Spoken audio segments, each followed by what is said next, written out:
चलो, कंट्रोल क्या है? Control regulation. कैसे कंट्रोल? अभी मैं डेफिनेशन में तो वो वर्ड नहीं यूज कर सकता ना। Voluntary is control, involuntary control नहीं। Involuntary is control. Voluntary control. Control का सिर्फ मतलब बताओ ना मुझे। Sir, to regulate the what is regulation?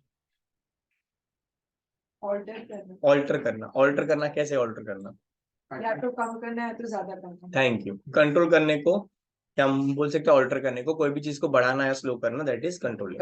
What is coordination? हाँ, रेगुलेशन और कंट्रोल सेम है, ऑल्टरनेटिव वर्ड है ना। कोऑर्डिनेशन क्या है? साथ साथ एक एक जन बोलो। साथ में काम करना मतलब कोऑर्डिनेशन में काम। साइमल्टेनियसली वो दोनों साइमल्टेनियसली, ओके। एक और वर्ड मुझे चाहिए। साइमल्टेनियस इज रेड, बस मेरे को एक और वर्ड चाहिए। कोऑर्डिनेटेड एक साथ। बच्चा देख, जब भी मैं डेफिनेशन पूछ रहा हूँ मेरे को वो वर्ड तो चाहिए ही नहीं ना। वैसे तो हर चीज का डेफिनेशन सिंपल है। रनिंग का मतलब रन करना, वॉकिंग का मतलब वॉक करना। पढ़ के बता दो। नहीं मिलेगा। Haris, what is coordination? Zubair ने बोला साइमल्टेनियस फंक्शनिंग ऑफ। साइमल्टेनियस मतलब दो चीज तो मिनिमम चाहिए। हाँ। तो दो चीज का साइमल्टेनियसली चलना। हाँ एक और मुझे एक वर्ड देना जिससे कंप्लीट होगा ये। सर एक मिनट। सोचो। मैं एक और एग्जांपल देता हूँ। जैसे सपोज तुमने कोई डांस किया है और वो डांस कोऑर्डिनेशन में नहीं चल रहा है, ऐसा बोलेगा कोरियोग्राफर, राइट? तो रिदम में नहीं है। Rhythm, okay, what is rhythm now? Rhythm यानी कि सर एक लाइन में चल रहे हैं जैसे टाइप बोल सकते हैं। और थोड़ा, specific path. Okay, systematic arrangement, ये वर्ड चाहिए। एक्सोनॉमी बोली। कोई भी दो या दो से ज्यादा चीजें चल रही है जो साइमल्टेनियसली चल रही है और उसमें सिस्टमैटिक अरेंजमेंट है तो उसको कोऑर्डिनेशन बोलेंगे। सिंपल। इसके बाद ही उसके बाद ही उसके बाद ही 1 2 3 होना चाहिए। अगर ये है तो ही कोऑर्डिनेशन है, अगर नहीं है तो कोऑर्डिनेशन नहीं है। सिंपल सी बात है, तुम सुबह उठते हो तब से लेके कोऑर्डिनेशन चालू होता है जिंदगी में। ठीक है, अभी उठोगे सबसे पहले आंख खुलेगा, बॉडी थोड़ा रिलैक्स होगा। ठीक है, फिर अगर लेट हो गया है तो बॉडी थोड़ा फास्टली एक्टिवेट होगा। फिर आप वॉशरूम जाओगे, ब्रश करोगे, नहाने जाओगे, चाय पियोगे, जो भी आपका सीक्वेंस है। आपके कपड़े पहनने का एक सीक्वेंस होगा। ठीक है, अगर जब स्कूल जाते थे, स्कूल जाने के टाइम पे हम लोग यूजुअली मम्मी उठाती थी। यस, मम्मी ऐसे बाथरूम में बंद करती थी, पानी वानी मारती थी मुंह पे, तो मम्मी मस्त चाय नाश्ता डब्बा उब्बा रेडी कर रही है। फिर तुम्हारे कपड़े बाहर निकाल दिए, फिर तुमको ऐसा अगर बहुत छोटे तो तुमको नहला भी रही है, तुमको पोंछ भी रही है, तुमको कपड़े भी पहना दिए। कपड़े पहनाने का भी एक ऑर्डर होगा, पहले आप गारमेंट्स पहनोगे, अंडर गारमेंट्स, उसके बाद आप पैंट और शर्ट पहनोगे, फिर आप बेल्ट पहनोगे, फिर आप टाई पहनोगे, फिर सॉक्स, शूज और बाहर। ये सीक्वेंस है। ये सीक्वेंस थोड़ा भी चेंज किया तो कितना प्रोसेस में झोल हो जाएगा ना। सो पहले ही बेल्ट पहन लिया, बेल्ट और मोजा पहन के घूम रहा है। पहले पैंट पहन लिया नहीं, कुछ सिर्फ बेल्ट और मोजे ही है, इमेजिन कर अपने आप, है ना? राइट। माई पॉइंट इज बहुत बेसिक चीज मैंने चेंज किया ना। मैंने क्या चेंज किया? जो कपड़े पहले पहनने थे उसके बदले मैंने जो थर्ड वाले कपड़े पहले पहन लिए, मेरा पूरा प्रोसेस चेंज हो गया। माई पॉइंट इज कि कोई भी जब भी बहुत सारी चीजें है ना, तब भी सिस्टम में चलना बहुत जरूरी है, तब भी एक अरेंजमेंट में चलना बहुत जरूरी है, और वो अरेंजमेंट है कोऑर्डिनेशन। हमारे पूरे बॉडी को कंट्रोल और कोऑर्डिनेशन करने के लिए दो सिस्टम है। पहला इज न्यूरल सिस्टम, दूसरा is chemical system. As of now, आज के दिन हम लोग पूरा का पूरा न्यूरल सिस्टम पढ़ने का ट्राई करेंगे। लेट्स सी कहां तक होता है। न्यूरल सिस्टम में कौन आएगा अपने बॉडी में? ब्रेन, स्पाइनल कॉर्ड और न्यूरॉन्स। कौन कौन आएगा? ब्रेन, स्पाइनल कॉर्ड और न्यूरॉन। अगेन, जब भी हम लोग न्यूरल सिस्टम की बात करते हैं, हमारे में ब्रेन, स्पाइनल कॉर्ड, न्यूरॉन्स है। बाकी सब में ब्रेन और स्पाइनल कॉर्ड नहीं है। वहां पर वेंट्रल नर्व कॉर्ड होगा। सीधी सी बात है, दो टाइप के एनिमल्स है, कॉर्डेट्स और नॉन कॉर्डेट्स। याद है सबको? किंगडम एनिमल है। कॉर्डेटा में न्यूरल सिस्टम कहाँ होता है? Dorsal. Circulatory system ventral, right? Sure. Non chordates में उल्टा है, वहां पर नर्वस सिस्टम वेंट्रल और सर्कुलेटरी सिस्टम डोर्सल। कॉकरोच का याद है? यस, उसमें क्या था? Dorsal, circulatory. Nervous system ventral, वहां पर सुप्रा इसोफेजियल गैंग्लिया हेड से फिर आगे की तरफ आता था, है ना? सुप्रा इसोफेजियल गैंग्लिया, इसोफेगस के ऊपर जो गैंग्लिया था दैट वाज उसका ब्रेन। वो हेड के पीछे से फिर आगे की तरफ कंटिन्यू होता है। उनमें 7 दिन तक गिरता रहता है। यस। इनमें वेंट्रल नर्व कॉर्ड होता है, मतलब सिर्फ एक धागा है जिसके पास न्यूरॉन्स है। अगर मुझे ब्रेन को समझना है तो पहले मुझे न्यूरॉन को समझना पड़ेगा। तो पहले हम लोग न्यूरॉन को समझते हैं, फिर हम लोग ब्रेन की तरफ जाएंगे। कूल? यस। देखते हैं नोट्स में क्या लिखा है। Control is controlling life process, जैसे ब्रीदिंग, डाइजेशन, सर्कुलेशन, सब कुछ हो गया। कोऑर्डिनेशन में हम लोग सब चीजें सिस्टमैटिक तरीके से करते हैं और हमारे बॉडी का क्या मेंटेन करते हैं? होम्योस्टैसिस। क्या मेंटेन करते हैं? होम्योस्टैसिस क्या है? Constant internal environment. यस, जैसा है बॉडी वैसा रहने की कोशिश करता है, that is homeostasis. Constant temperature, temperature, pH, osmotic balance, सब कुछ सब कुछ जैसा है वैसा रहना। सलमान भाई ने बोला ना गाने में, जैसी तू है वैसी रहना, बस बॉडी भी यही करता है। कोऑर्डिनेशन में दो तरीके का होगा, एक होगा यूनिसेलुलर, एक होगा मल्टीसेलुलर। यूनिसेलुलर में कोऑर्डिनेशन कैसा होगा? Simple coordination. जितना ज्यादा सेल्स होगा उतना ज्यादा काम डिस्ट्रीब्यूशन होगा, जितने कम सेल्स है उतना कम काम होगा। तो यूनिसेलुलर में क्या होगा? सिंपल। और मल्टीसेलुलर में because the cellular organisation is much higher layer, तो कॉम्प्लेक्स कोऑर्डिनेशन होगा। कोऑर्डिनेशन प्लांट्स में होता है केमिकल सिग्नल्स के through, phototropic movement, chemotropic movement, thigmotropic movement. Thigmotactic या थिग्मोट्रॉपिक का मूवमेंट का मतलब क्या होता है? Touch. Thigmo is touch, stimulus to touch और stimulus to external pressure is called as thigmotropic. Thigmotropic किसमें होगा? मिमोसा में होगा, टच नॉट। उसके अलावा कोई प्लांट में होता है? Pitcher plant, Venus flytrap, right, वही वही निपेंथस। यस, ये सारे में भी थिग्मोट्रॉपिक होगा। जब वो टच होगा तब वो बंद होगा। क्लियर? एनिमल में होता है सेंडिंग और receiving signal either through electrical और केमिकल मीन्स। ओके। हाइड्रा का नर्वस सिस्टम दिया है तुमको बुक में, 2 मार्क का क्वेश्चन पूछ सकते हैं। Right a note on hydras nervous system. Notes में जितना दिया बस उसको इलॉबरेट कर देना। हाइड्रा में डिफ्यूज नर्वस सिस्टम होता है, उसको हम बोलते हैं नर्व नेट।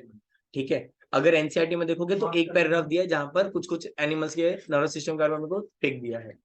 ठीक है, तो अपने को हाइड्रा को पढ़ने का जरूरत नहीं है नीट के लिए। यहाँ पर बहुत मिनिमम चीज लिखा है। हाइड्रा में डिफ्यूज नर्वस सिस्टम है, सेंसरी और सेंसरी सेल और नर्व सेल्स है, इसमें फॉर्म होता है नर्व नेट। क्या फॉर्म होगा?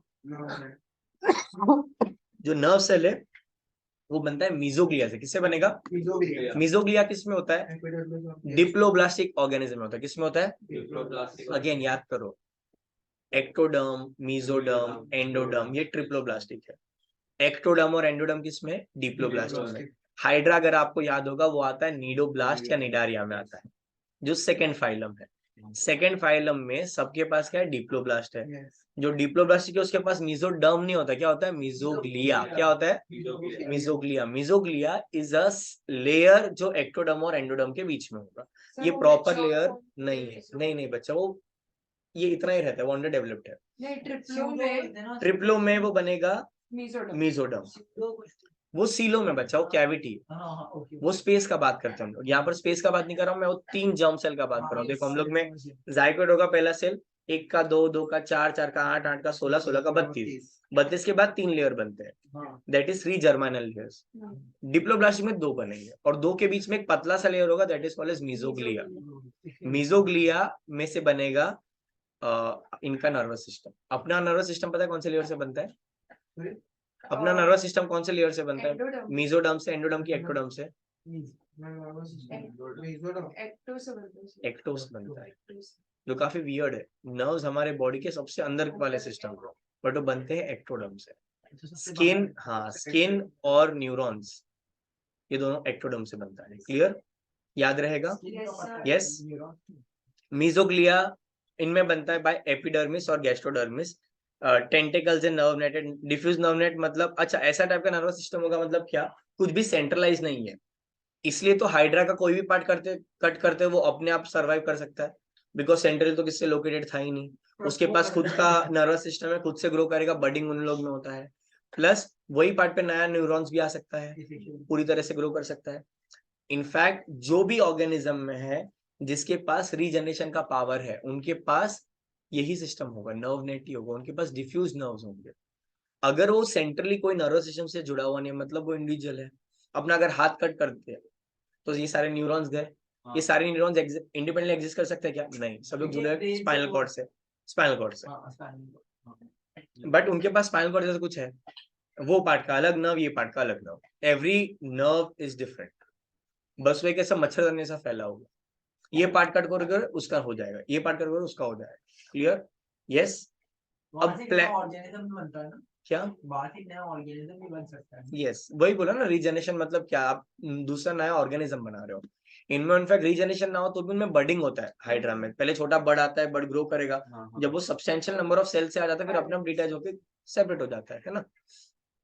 प्लेनेरिया पे आओ, nervous system of planaria.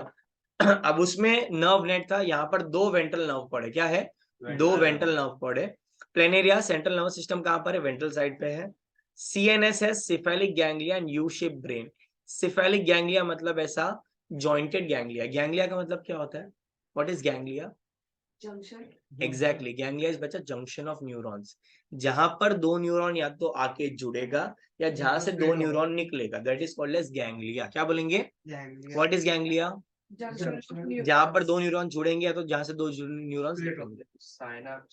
Synapse is बच्चा just the connection of neuron. Ganglia is that part जहां पर न्यूरॉन्स डिस्ट्रीब्यूट होंगे। साइनेप्स इज एक एक्सॉन और एक डेंड्रॉन का बीच का कनेक्शन, बस। बट गैंग्लिया क्या है? वहां से बहुत सारे नर्व्स कोई भी डायरेक्शन में जा सकते हैं। Clear? Yes. Junction of neurons क्या है? गैंग्लिया। पक्का? Yes. याद रहेगा, गैंग्लिया आगे बहुत आएगा, कंफ्यूज नहीं होना है। गैंग्लिया क्या है? Junction of neuron. नहीं लिखा है तो एक बार लिख दो, चलो।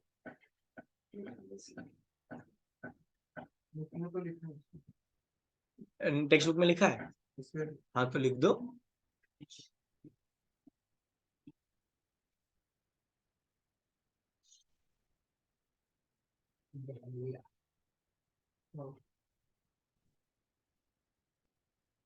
Done? Junction of neuron. Yes. Ventral nervous system, ठीक है। उसमें लोग डायग्राम में भी देख सकते हो, नर्व कॉर्ड है और 2 नर्व कॉर्ड के बीच का जो लाइन है that is called transverse nerve. क्या बोलेंगे? Transverse nerve. ये वाला पार्ट वो था जो स्टेट बोर्ड की बुक में है। यहाँ से जो है वो अभी एनसीईआरटी का स्टार्ट होगा, ठीक है। ह्यूमन नर्वस सिस्टम, सबसे पहले क्या आएगा? Central nervous system. क्या आएगा? Central nervous system. Peripheral nervous system और ऑटोनॉमिक नर्वस सिस्टम, जिसको हम लोग सीएनएस, पीएनएस और एएनएस बोलते हैं। अभी क्या है CNS, PNS, ANS? Central nervous system. Central nervous system में क्या आएगा? सेंट्रल में आएगा ब्रेन और spinal cord. Yes, sir. Peripheral nervous system में क्या आएगा? ब्रेन और स्पाइनल कॉर्ड से निकलने वाले नर्व्स। क्लियर? जो बॉडी के एक्सट्रीमिटीज तक जाएंगे। और ऑटोनॉमिक नर्वस सिस्टम क्या आएगा? जो इंटरनल ऑर्गन्स को कंट्रोल करेगा, that is called as autonomic nervous system. Neural tissue के पास हो गया न्यूरॉन्स और न्यूरोग्लिया। अगेन याद रखो, एनिमल टिश्यू में एक स्टेटमेंट दिया है, हमारे बॉडी में न्यूरॉन्स और न्यूरोग्लिया का वॉल्यूम सेम है बट नंबर न्यूरॉन्स का ज्यादा है। ओके, स्टेटमेंट है, in our body the neural tissue consists of almost the same amount of neurons and neuroglia but the number of neurons is much more than the neuroglial cells. Yes, sir. इसका मतलब क्या है? Volume wise ratio 1:1 है but number किसका ज्यादा है? Neurons. Neurons का। Neuroglial sales क्या, उसके बारे में कुछ नहीं दिया है बट हम लोग यहाँ पर पढ़ेंगे, थोड़ा पढ़ेंगे, रुकना, टेंशन मत ले। न्यूरोग्लियल सेल्स वो है जो न्यूरॉन्स को सपोर्ट करते हैं। ओके, तो न्यूरॉन्स के आसपास जो श्वान सेल है वो न्यूरोग्लियल सेल हो गया, ठीक है। जो उसके लिए सारा सामान बनाता है वो न्यूरोग्लियल सेल होगा। कैसा है पता है? हमने एनाटॉमी में पढ़ा है, xylem, phloem, sorry sieve tube और कंपेनियन सेल्स। एग्जैक्टली, मेन काम सीव ट्यूब करेगा, उसका काम कंपेनियन करेगा। वैसे ही न्यूरॉन्स कंडक्शन का काम करेंगे, न्यूरॉन्स का काम न्यूरोग्लियल सेल्स करेगा। अच्छा, अगर आपको याद होगा, आपने ये भी पढ़ा है कि न्यूरॉन्स बार बार नहीं बनते हैं, ये 5 साल की उम्र तक बनते हैं, उसके बाद नहीं बनते हैं। इसलिए तो बॉर्नविटा वाले अपने को डराते हैं ना कि 5 साल तक ब्रो बच्चे को बॉर्नविटा पिला वरना बच्चा बुद्धू रहेगा। तो मम्मी लोग बॉर्नविटा पिलाए जा रहे हैं बच्चों को, दाल में दाल डाल के दे रहे बॉर्नविटा। मतलब मैं बोल रहा हूँ हर चीज में, इन जनरल कितना अच्छा मार्केटिंग है, सोच उनका। हम सब बचपन में दूध पीते थे, फिर जैसे स्कूल जाना स्टार्ट किया हम सबका दूध अनफेवरेट हो गया, है ना। जबकि दूध हमारा प्राइमरी डाइट था, इनफैक्ट दी ओनली डाइट था कुछ समय तक तो। और वो कैसे अचानक अनफेवरेट हो गया? Because of this ads. जैसे अपने को लगा हाइला ये तो दूध तो कितना प्लेन है, इसमें कुछ डालेंगे तो मजा नहीं आएगा। And that amount that we added into the milk, हम लोग बेचते कैसे कि हम दूध की शक्ति बढ़ा रहे हैं। दे आर ट्राइंग टू से कि बॉर्नविटा दूध का स्टीरॉइड है, समझ रहे हैं? उसमें सिर्फ शुगर है, वही शुगर। कोको पाउडर भी, चॉकलेट भी इतना बनता नहीं जितना लोग बेच रहे हैं। और बाकी क्या है? आटा है, दैट्स इट। और वो अपने ब्रेन में इतना मस्त चिपक गया, इनफैक्ट अपना गलती भी नहीं है वो, पेरेंट्स का भी नहीं है, it is how they market it. Ad देखा है कभी, मम्मी भाग रही भाग रही भाग रही भाग रही, और बच्चे को बोनट नहीं पिलाया तो बच्चा उड़ेगा कैसा, बोनेटा पिला तो बच्चा टेक ऑफ कर लेता है, मम्मी रुक जाती है पीछे। घर वाले ऐड देखेंगे, शट बच्चा फर्स्ट नहीं आएगा बोनेटा नहीं दिया तो, देना पड़ेगा, टॉलर स्ट्रॉन्गर शार्पर, सबसे ज्यादा कंपेयर वही ऐड में करवाते हैं। किसका? कोई भी बच्चा, मैं बोनेटा मतलब मैं वो पूरे हेल्टन का बात कर रहा हूँ। तुमको पता है दुनिया में 3 चीजें हैं जिसका इन्वेंशन इज टोटली जीरो, कुछ वैल्यू नहीं है उसका। तो ऐसा खाने का चीज जो इन्वेंट करने का ही जरूरत नहीं था। थर्ड चीज पता है क्या है टॉप 3 में? सीरियल्स, टीवी सीरियल्स नहीं, मतलब कॉर्नफ्लेक्स, कुछ काम नहीं उसका, कुछ भी नहीं। अच्छा अपने इधर तो बिकता भी नहीं इतना, ऑल्दो बहुत ट्राई किया मार्केट में घुसने, बट अपने इधर पराठे वड़ा पाव ये सब ने अब उसने नहीं दिया। वो भी बिकॉज चॉकलेट वो भी रेगुलर नहीं है, बच्चे ऐसे ऑन द वे खा लिए, तो दूध के साथ कोई नहीं खाता। 5 स्टार होटल में बस रखा है, अपन ले लेते फोमो के लिए, क्योंकि बाप रे ले लेते जरा कॉर्नफ्लेक्स, ठीक है, जीरो, कुछ जरूरत नहीं उसका। उन लोग ने लिटरली पैसा दिया है डॉक्टर्स को कि तू बस बोल ब्रेकफास्ट इंपॉर्टेंट है, बोल ब्रेकफास्ट में होल व्हीट होना चाहिए। अपन वैसे भी पराठा खाते थे, या अगर तुम इंडिया के कोई भी रीजन में जाओ वहां पर होल ग्रेन्स तुमको मिलेगा इन द ब्रेकफास्ट टाइप, ठीक है। नेक्स्ट चीज आता है ये वाला हेल्थ ड्रिंक या मिल्क एडिटिव्स, उसका कुछ जरूरत नहीं, मिल्क अपने आप सफिशिएंट है काफी। क्या हुआ, फैन चाहिए? नहीं चालीस का बंद हो गया। नहीं वो अंदर वाला बंद हुआ। थर्ड चीज मतलब जो फर्स्ट चीज है जिसका जरूरत नहीं था, दैट इज कोल्ड ड्रिंक्स, जो सो कॉल्ड सॉफ्ट ड्रिंक्स आप बोलते हो, उसका कुछ भी जरूरत नहीं। सबसे बड़ा मार्केट है वो, बहुत बड़ा है ना। चलो न्यूरॉन्स पे आ जाओ वापस, सेंसरी न्यूरॉन्स, मिक्स न्यूरॉन्स और मोटर न्यूरॉन्स। लेकिन हम लोग को खाली स्मेल से पता चलता है क्या? वो ऑरेंज का फ्लेवर है कि वो कौन सा। और वो ऑरेंज का फ्लेवर में भी ऑरेंज नहीं है, हाँ वो आर्टिफिशियली होता है। इसलिए तो नाक बंद कर खाने का टेस्ट नहीं आएगा गुरु, इसमें पढ़ेंगे हम लोग, नाक तक पहुंचते तो थे पहले। सेंसरी मिक्स और मोटर, सेंसरी न्यूरॉन्स क्या है बच्चा, जो सेंसरी ऑर्गन से सीएनएस तक लेके जाते हैं। सेंसरी ऑर्गन्स कितने हैं अपने पास, कितने ऑर्गन सेंसरी ऑर्गन्स कितने हैं? 5 है। छह कान, नाक, हाथ, 5 है, और skin। 5 है तो सर। बोला ना जी, सर 5 5 या है? 6 5 है, ही है, 5 5 6 6 500 बता दिया रहे ने, 6 कौन सा है? नहीं 5 है। 5। Answer is 5 only. Okay upon 6 sense बोलते हैं, मतलब वो बोलते हैं ना कि कुछ सो कॉल्ड गट फीलिंग, या पता नहीं कौन सा सेंस ऑर्गन बोल रहा है, बट है वो कुछ कोई ऑर्गन नहीं है वो, ठीक है। 5 सेंस ऑर्गन अपने पास, 5। पहला है कान, vision, eyes, then smell, nose olfaction, taste, then taste tongue, then sound hearing auditory, फिर स्किन।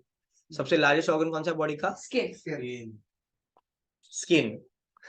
स्किन है। सबसे largest gland is liver, liver सबसे बड़ा ऑर्गन नहीं है, सबसे बड़ा ऑर्गन इज स्किन, Skin। ठीक है। Skin is an organ, yes, organ है क्योंकि जब हम ऑर्गन होते हैं तो लगता है बॉडी के अंदर ही जा रहा है, नहीं, ऑर्गन इज बॉडी के बाहर, स्किन, क्लियर, यस। ये 5 टाइप के सेंसरी ऑर्गन है, ये सेंसरी ऑर्गन से जब सिग्नल जाएगा न्यूरॉन्स तक उसको हम बोलेंगे सेंसरी न्यूरॉन्स। मोटर न्यूरॉन्स जो सेंसरी जो सेंट्रल नर्वस सिस्टम से ऑर्गन तक देंगे, सेंस ऑर्गन तक देंगे। और मिक्स न्यूरॉन जो सेंसरी और मोटर को कन्वर्ट करेगा, क्लियर। यानी सपोज उसको हिंदी में क्या बोलते हैं? किसको? 5 organs को। इंद्रियां। अरे हाथ दो, लग रहा है अच्छा ओके। अब मैं जब इसको टोच रहा हूँ तब यहाँ से न्यूरॉन गया उसके स्पाइनल कॉर्ड के पास, कौन सा न्यूरॉन लेकर गया? सेंसरी न्यूरॉन, ठीक है। अब उसने हाथ हटाने का मन कर रहा है उसको, वो कौन सा सिग्नल दे रहा है? Reflex organ, motor neuron. वो सेंस उसका सेंट्रल नर्वस सिस्टम हाथ को सिग्नल दे रहा है कि पीछे ले, बट हाँ ब्रेन तक इसमें ब्रेन का जरूरत नहीं है। बट एक न्यूरॉन होगा जो स्पाइनल कॉर्ड के अंदर होगा और यहाँ से कनेक्ट करेगा, जो सेंसरी को और मोटर को जोड़ेगा, that is called as mix neuron या एसोसिएटिव न्यूरॉन।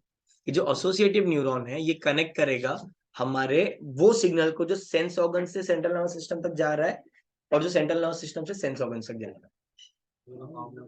हाँ ये काम ना करे तो इसको फील होगा बट ये खींच नहीं पाएगा, जो कभी कभी होता है पैरालिसिस में, कि मुझे फील हो रहा है बट मैं बता नहीं पा रहा हूँ कि फील हो रहा है। नहीं, अगर हम कोई हमें कुछ कर रहे हैं लेकिन हमको फीलिंग नहीं हो रहा है, वो वाला सर बीमारी था ना उसको, हमारे उसको दर्द नहीं होता वाला।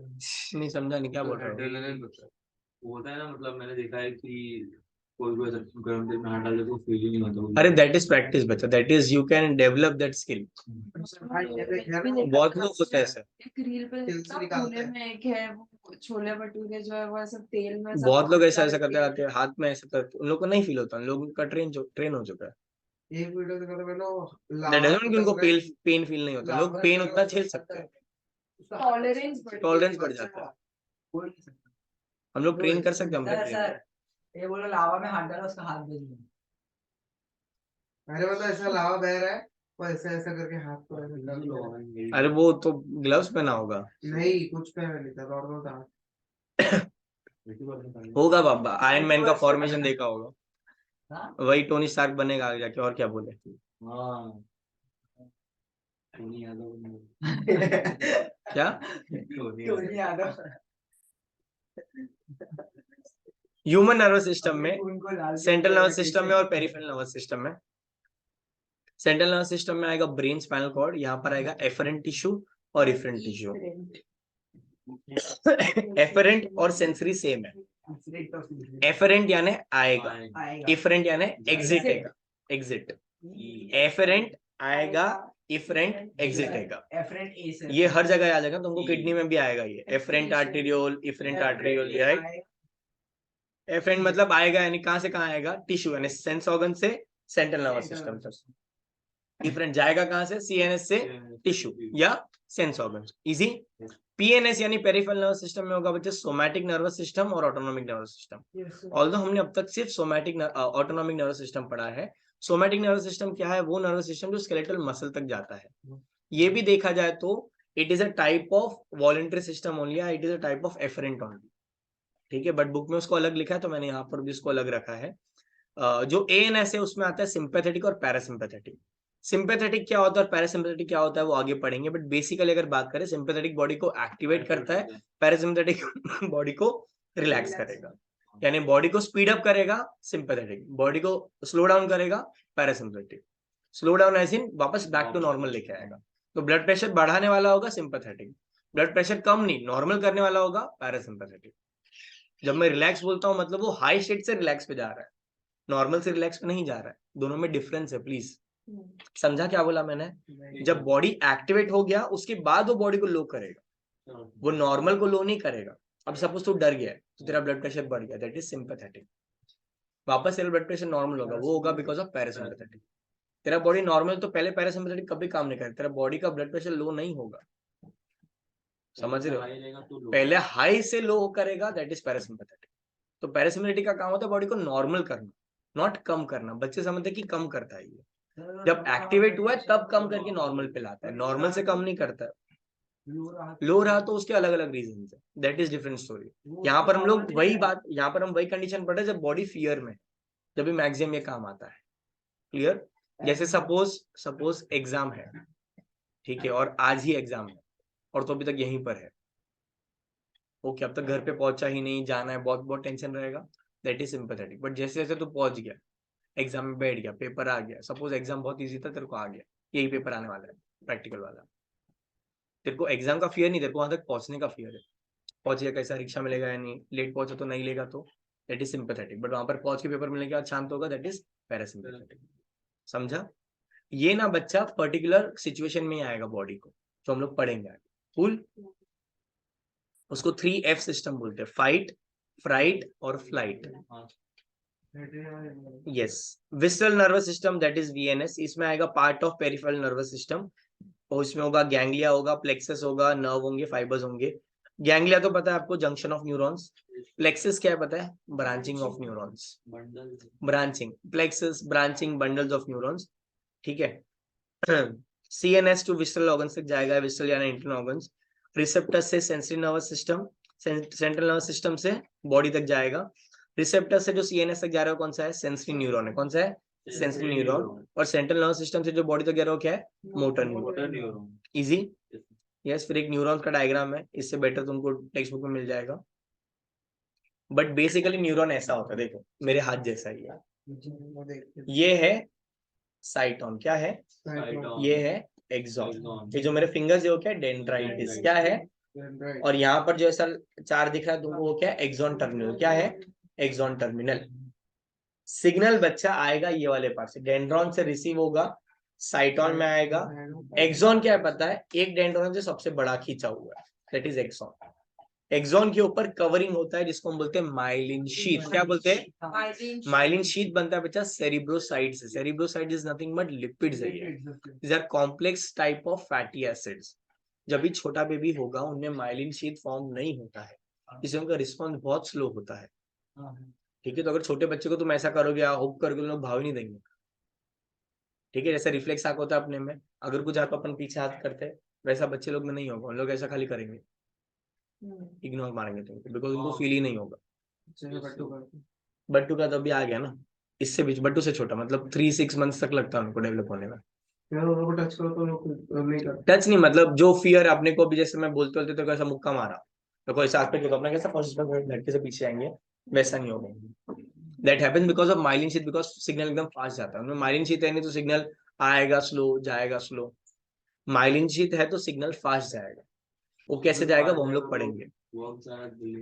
हाँ, जो हाँ रिफ्लेक्स फास्ट होगा, रिफ्लेक्स एक्शन तभी डेवलप होगा। डेवलप होता है बॉडी में। वो 5 इयर्स तक डेवलप होता है, बट इनिशियली ये जो रिफ्लेक्स है वो 3-6 मंथ में हो जाना चाहिए। ओके, उसके ऊपर एक और टाइप के सेल होते हैं जिसको बोलते हैं श्वान सेल। क्या बोलते हैं? श्वान सेल वही थे जिसको आप शेजवान बोलते थे बचपन में, राइट? उसके बीच में गैप होगा जिसको हम बोलते हैं नोड ऑफ रैनवीर। क्या बोलते हैं? ये नोड ऑफ रैनवीर जो है, रणवीर नहीं रैनवीर, ये जो नोड ऑफ रैनवीर है ये इंपॉर्टेंट है बिकॉज ये वो पॉइंट है जहां से सिग्नल जंप करेगा। ओके, ये जंपिंग ऑफ सिग्नल क्या हम लोग थोड़े टाइम में पढ़ेंगे। बोलो निखिल। तो रिफ्लेक्स कैसे डेवलप होता है? माइलिन शीथ आएगा ना तो सिग्नल फास्ट जा सकता है। ऐसा समझ, तू सीढ़ी उतर रहा है, नहीं सुन मैं बोल रहा हूँ, जब माइलिन शीथ नहीं है तब तेरे को हर एक सीढ़ी उतरना पड़ेगा, तो तेरे को ज्यादा टाइम लगेगा। बट अगर माइलिन शीथ है तो तू 4-4, 6-6 सीढ़ी गैप करके भी उतर सकता है, तो तू फटाफट पहुंचेगा जंप करते instead of touching every point. अब तू कुछ पॉइंट पे टच करके पहुंच सकता है, राइट? अच्छा, एक माइलिन शीथ वही काम करता है, जो बीच में गैप है नोड ऑफ रैनवीर वहीं पर जाएगा सिग्नल। तो यहाँ से जंप करेगा यहाँ पर, यहाँ से जंप करेगा यहाँ पर, यहाँ से जंप करेगा नेक्स्ट पे। ये बोल मारा मेरे को बोला था हाँ, पीछे आते हैं। हाँ, जो हम पीछे आ रहे हैं वो उसकी वजह से ही है। वो इतना फास्ट हो रहा है बिकॉज ऑफ माइलिन शीथ। हमें पता कैसे कि हमको पीछे आना है? क्योंकि रिफ्लेक्स आया ना, आंखों पे सिग्नल आया कि अरे कुछ तो आया, तरफ बॉडी ने अपना पीछे लिया। वो रिफ्लेक्स सेक्शन में पढ़ेंगे हम लोग, और इनफैक्ट स्कूल में भी था रिफ्लेक्स सेक्शन। तो हाँ, सर ये synaptic knob knob knob, synaptic knob वो पार्ट है जहां से फिर साइनेप्स स्टार्ट होगा।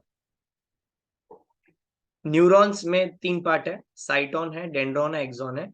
साइटोन में साइटोप्लाज्म वाला पार्ट है, जो हाथ वाला पार्ट बचा था, दिस इज साइटोन, राइट? उसमें साइटोप्लाज्म में न्यूरोफाइब्रिल्स है, उसके अलावा निसिल्स ग्रैन्यूल। क्या है? निसिल्स ग्रैन्यूल। क्या रिंगटोन है? किसका कॉल है?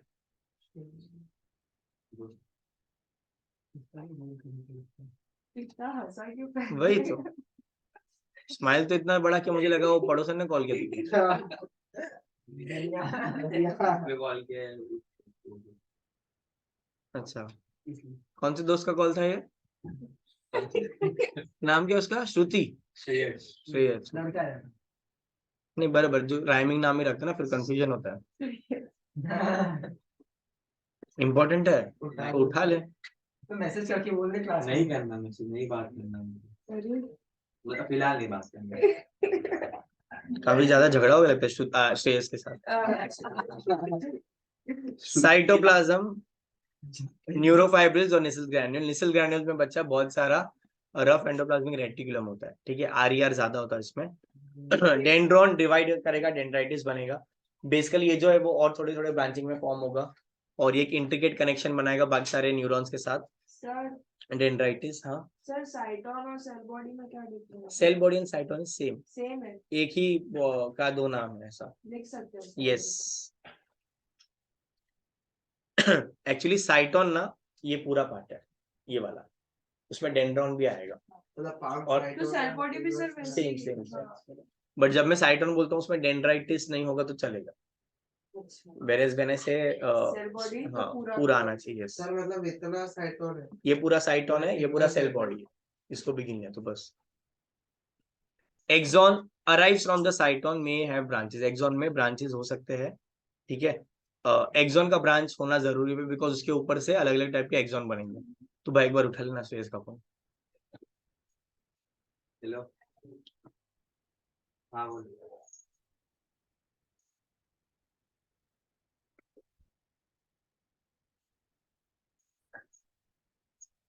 अभी मोमेंट कैसे बता रहा हूँ वो पता नहीं, याद नहीं मिल अच्छा प्रैक्टिकल रही, सुना होगा। चल मैं तेरे को कॉल करता हूँ 2 मिनट, ठीक है। हाँ हाँ हाँ, समझ गया समझ गया। क्या क्या चाहिए उसको? अलग ही है, और उसको गाना याद नहीं आ रहा, ट्यून बता रहे, बोलते गाना बोलता मैं गुनगुना रहा हूँ, गाना तुम बोलो। कौन सा गाना था ये? स्पीकर पे बोलते रखना मांगिया वगैरह में गाना है। एक बार कॉल बैक करके बोला फिर से बोल देगा। स्पीकर में बाय द वे ये क्या है पता है? इसको हम बोलते हैं ईयरवर्म। हाँ सर ये होता है बहुत क्या है बार। कि अपने को ना खुद तो ट्यून है, अरे धुन याद है बोलते 3 घंटे से ढूंढना नहीं मिला। उसको बोल मत, उसको बोल मत धुन, भूल जा। गूगल करके सर नहीं भूल पाते सर। होता है। जब इसका ना एक बहुत सिंपल चीज है, you divert your mind into something very weird, Yes. और ये आजकल बहुत इजी है। तुम्हारे पास सोशल मीडिया, तू 5 मिनट कोई भी ऐप पे जा, तू भूल जाएगा क्या सोच रहा था। हाँ ये बात तुम है। सुध बुध खोल जाते हो, तुम अलग दुनिया में, अलग पोर्टल में चले जाते हो जीवन के। सबसे दिमाग में वो घूमता है नहीं। इसीलिए न्यूरॉन्स कैन बी मल्टीपोलर। एक बार डांस हुआ। उसका कपड़ा भी करें उसका 3 लाख रुपए में खाली वो कौन ड्रेस खरीद रहा है वो? इसका वो दिल्ली लड़की का भी आदर का लड़की लड़की भी नहीं है। लड़की का कपड़ा कपड़ा नहीं पहन दिया बस है। देख इतना ओपन नहीं हुआ है सोसाइटी। काफी सस्ती है हम लोग। आपको बड़ा पता है। तेरे को मार्केट के बारे में कपड़ा बोला नहीं सर, अभी मोमेंट पे कैसे बताऊं मैं। मल्टीपोलर मतलब 1 एक्सॉन 2 और मोर डेंड्राइटिस जो सेरेब्रल कॉर्टेक्स में होता है। सुनो, मल्टीपोलर ये एग्जांपल्स नहीं दिए, याद रखने अपने को। मल्टीपोलर सेरेब्रल कॉर्टेक्स में जहां पर एक एक्सॉन होगा, 2 से ज्यादा डेंड्राइटिस होंगे। ये सिर्फ और सिर्फ अपने ब्रेन के पार्ट में है, इसलिए हमारे ब्रेन टू ब्रेन हम लोग बहुत फटाफट स्विच कर सकते हैं। मतलब हम लोग ब्रेन मन में बहुत सारी चीजें साइमल्टेनियसली सोच सकते हैं बिकॉज ऑफ मल्टीपोलर न्यूरॉन, ठीक है। बाइपोलर इज 1 एक्सॉन एंड 1 डेंड्राइटिस, जो होता है सिर्फ रेटिना ऑफ आई। कहां पर होगा? रेटिना ऑफ आई में। एक एक्सॉन होगा, एक डेंड्राइटिस होगा।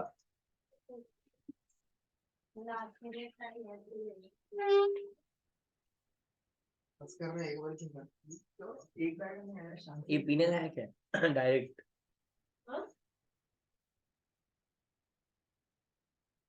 डाइल्यूट करके देती हूँ तो नहीं, नहीं रहने दो। जमता है, ठंडा करके देती हूँ, गर्म देती हूँ तो भी नहीं जमता है। इंस्ट्रक्शन देना है मैडम, दिया था इंस्ट्रक्शन, रिकॉर्डेड है, बोला आपने कि डायरेक्ट पी लो चलेगा। हाँ मतलब ग्लास वाइज डायरेक्ट भी लो। अभी टेम्परेचर देख लो आप, एक सेकंड ना। नो टेम्परेचर, ऊपर का तवा आएगा नहीं प्लास्टिक का जरूरत शुरू टेम्परेचर नहीं हो रहा है उससे, बस हो गया। नहीं, उतना ही नहीं, check। कोई बात नहीं, सही लेगा। बाइपोलर, हाँ मैं ग्लास से लेकर आता हूँ। बाइपोलर में एक एक्सोन होगा, एक डेंड्राइटिस होगा, ये होता है रेटिना ऑफ आई में, ठीक है। और यूनिपोलर होगा जिसमें सिर्फ एक्सोन। यूनिपोलर में एक ही एक्सोन होगा और वो कहाँ पर होता है? एम्ब्रियो स्टेज में होता है। अभी अपने पास कोई भी यूनिपोलर बचा नहीं है बिकॉज अब लोग, I hope as of now हम लोग एम्ब्रियो में नहीं है, राइट। बाइपोलर अभी भी अपने पास है रेटिना में, यस। और मल्टीपोलर अपने सेरेब्रल कॉर्टेक्स में। जो मैं ब्रेन के बारे में बोल रहा था, हमारा ब्रेन ना बहुत फास्ट जंप करता है, ठीक है। ये थोड़ा एक्सरसाइज करेंगे, यस। सब लोग ध्यान देंगे इधर। मैं जो भी वर्ड्स बोल रहा हूँ ना, तुम्हारे मन में कुछ ना कुछ फोटो बनेगा, और ये फोटो सबके मन में अलग अलग होगा, बट सबके मन में सेम होगा। बताता हूँ कैसे, बताता हूँ। लेट मी एक ही चीज के बारे में सर एक हाँ, डाउट है, पूछो। सर ये यूनिपोलर जो है वो सिर्फ एम्ब्रियो स्टेज सिर्फ एम्ब्रियो स्टेट में होता तो वो एम्ब्रियो स्टेज में बाइपोलर और मल्टीपोलर भी होता है। नहीं बच्चा, पहले यूनिपोलर ही होगा, फिर वो डेवलप करेगा धीरे धीरे। और वो एम्ब्रियो में मुझे यूनिपोलर मिलता है, बाकी जगह पर बाकी रेटिना ऑफ आई में मुझे बाइपोलर मिलेगा। हाँ उसके अलावा बाद में धीरे धीरे डेवलप होता है वो। हाँ बोलो। दोनों वही गा रहे हैं, दीदी पुकारे आज। नहीं वो नहीं बोल रहा हूँ मैं, सुनो। Think of a car. सोचा? कौन सी कलर की गाड़ी सोचा आपने? Red, red, red, orange, red, okay. Model भी अलग अलग सोचा होगा, बट इवेंचुअली गाड़ी में 4 पहिए है ना। एक बेसिक गाड़ी टाइप का जिसमें शीशे विशे है, कुछ ऐसा। लैम्बोर्गिनी में मैंने लैम्बोर्गिनी सोचा। कितने पहिए वाला सोचा? उसमें भी 4 ही पहिए। नहीं, मुझे नहीं चलाया, नहीं मेरे को आइडिया नहीं। आपको गाड़ी चलाने का आता है बॉस, रिवर्स मारा है मैं, ऐसा मत बोल। लाइसेंस है मेरे पास। फॉरवर्ड समझ के रिवर्स करिए। नहीं बराबर किया था, 8 वाट सब मारा है। चल चलाने ही चलाना और आने दोनों में फर्क है। सुनो सुनो सुनो, सबने सेम सोचा बट ये डिफरेंट सोचा। Think about dogs. सबने कौन सा कुत्ता सोचा? जुबिया? नॉर्मल, हाँ। हस्की, हस्की, हस्की, पोमेरियन, इंडी, ओके। अभी सबने शायद अगर हस्की भी सोचा तो भी शायद अलग अलग हस्की सोचा होगा, या दोनों ने सेम सोचा होगा, पॉसिबल है। बट सबने सोचा कुत्ता ही है। Same thing yet different. Yes, think of a snake. क्या सोचा? कोबरा।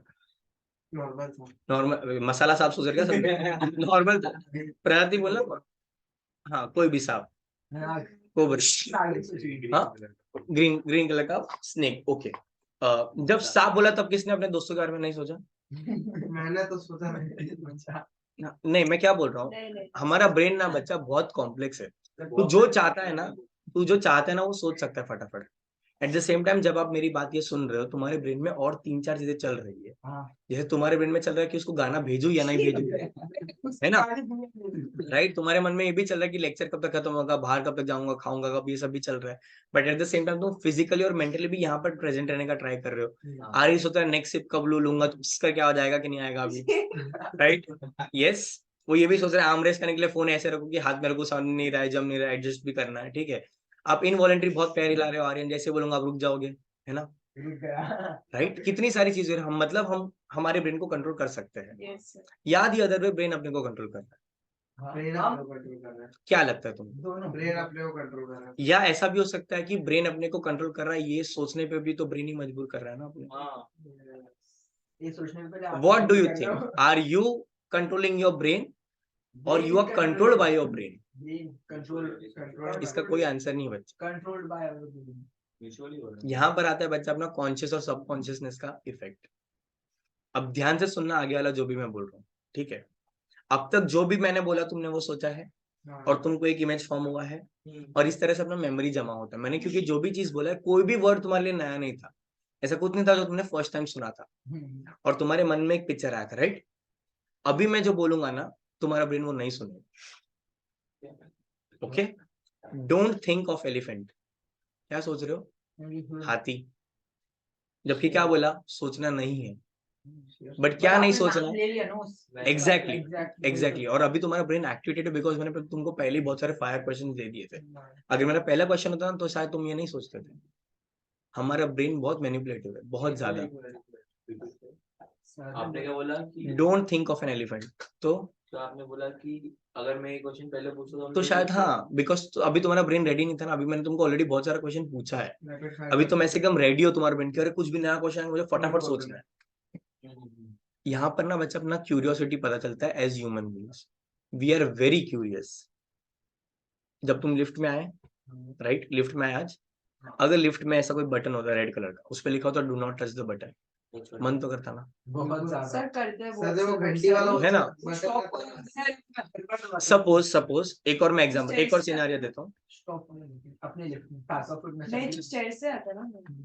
अगर सपोज बिल्डिंग में लिफ्ट ना होता, लेट्स अज्यूम बिल्डिंग में लिफ्ट नहीं है, क्योंकि कभी कभी बच्चे लोग नहीं सर ऐसा इलेक्ट्रॉनिक चीज को अटक गया तो लिफ्ट गया तेल लेट, तो सीढ़ी से आ रहा है, फर्स्ट और सेकंड फ्लोर के बीच में एक बड़ा सा रेड कलर का बटन है, बिंदी जितना बड़ा, ये बड़ा, ये ढक्कन इतना बड़ा, ठीक है, हाँ वो उस पे लिखा हुआ है do not touch the button, खत्म, डू नॉट प्रेस, एकदम बटन एकदम बजरे से बाहर आ रहा है, मन तो कर रहा है ना कि उसे दबा दे, सही जैसे से बैग से ही कर दे टच, छाता तो छाता मार दे, बट वो ऐसे हाइट पे कि ऐसा कहीं चलते चलते नहीं होता, कुछ ट्राई करना पड़ेगा। बोलो। चलो हम लोग उसको स्टेटस करेंगे क्योंकि उनको पता नहीं है उसको टच करने से क्या होगा। हाँ exactly, we don't know the outcome, right. हमको आउटकम पता रहेगा, हम नहीं सुन तो सही, सुन तो सही, इसमें कर रहा है कि नहीं कर रहा है मन टच करने में, वेरी गुड। अब सपोज वापस वो आ रहा है, तो देख रहा है वहां पर बटन नीचे एक बंदा लेटा हुआ है, वहां पर लिखा हुआ है do not touch the button, और तू देख रहा है नीचे बंदा लेटा हुआ है, अभी मन तो कर रहा है ना टच करने का, ऐसे कैसे लेटा हुआ है रे, हट रे, बटन टच करने थोड़ी मारा रहा है, कुछ भी हट, तू भी दबाएगा, हाँ तू भी लेट जाएगा, तेरे बाद जो तीसरा है वो भी दबाएगा, वो भी नहीं लिया। लेकिन बिकॉज इट जिसके इज द सामने होगा क्यूरियोसिटी वो ऑफ भी द, दबाएगा। एग्जैक्टली, या इनफैक्ट लेटा हुआ नहीं होगा तो भी तुम्हारा फर्स्ट थॉट ही नहीं है कि बटन से मारा है, बिकॉज तुम्हारा क्यूरियोसिटी अभी भी एम्पावर कर रहा है तुमको, क्यों ऐसा कैसा हो गया, वो नशे में लेटा रहेगा ये तुमको करंट लगता है, मालूम है करंट, Yes. कितने लोगों ने करंट लगवाया अपने आप को, तुमको पता है ना करंट लगने वाला है, हाँ बट फिर भी ट्राई किया ना, हाँ। क्यों, नहीं, मुझे नहीं पता था। एक अरे क्या जब एक, खाली है ना मतलब ये वायर कटा हुआ, हाँ वायर कटा हुआ हम्म। और प्लग रहता, मैं वो डाल दिया था। उसके नहीं, जब बाद लगा फिर चालू- सेकंड टाइम तूने खुद से लगवाया कभी, मैंने क्या किया था कि जो लगवाया। रहता है ना, हाँ बटन चालू कर दे, उस पर राउंडर घुसा दे, जो करंट लगा मजा आया, बहुत हाँ, एक और बार लगा था गीजर अंधेरे में में तो बोर्ड गीजर का जो स्विच अरे होता बाप रे, है उससे हुआ है। गीजर, इस्त्री, ये जितने भी अप्लायंसेस से बहुत सॉन्ग लगता है, बिकॉज में जो थर्ड पिन वाला अप्लायंस होता है दैट इज वेरी डेंजरस। और एक बार कैसे लगा था लाइट का मैं वो स्विच निकाला था और अंधेरा था, मैं ढूंढ रहा था और बाहर से बटन ऑन था, उसमें एग्जैक्टली अंदर गई है मेरी बीच में। तो मजा आ गया, निखिल तुमको कब लगा है? बॉडी एकदम मुझे बिजली बिजली बिजली। पंखे चालू कर बार कर रहा था अच्छा करंट के टाइम पे पे क्या हुआ? आंटी को देख करके उसकी परेशानी।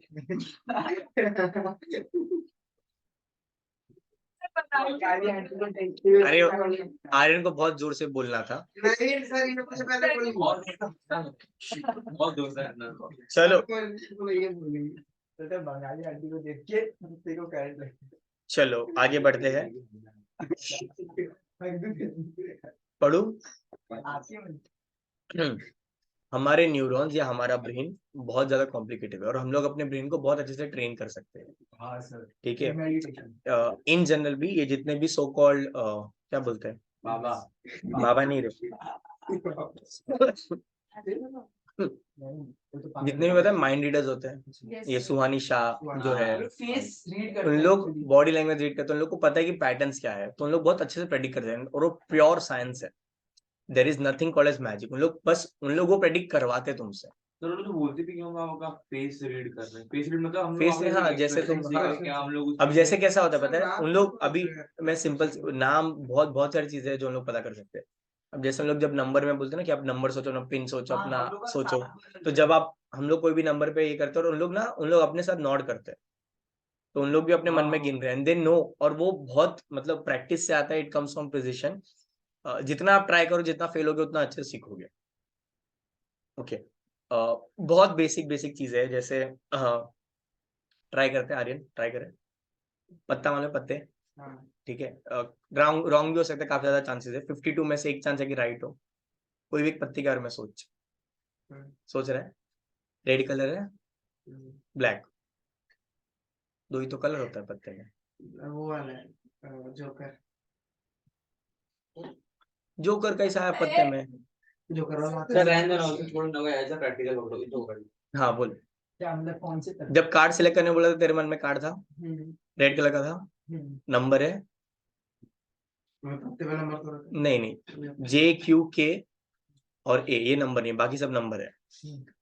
तेरा हार्ट है, राइट, हार्ट सिलेक्ट किया तूने, डायमंड नहीं सिलेक्ट किया है, K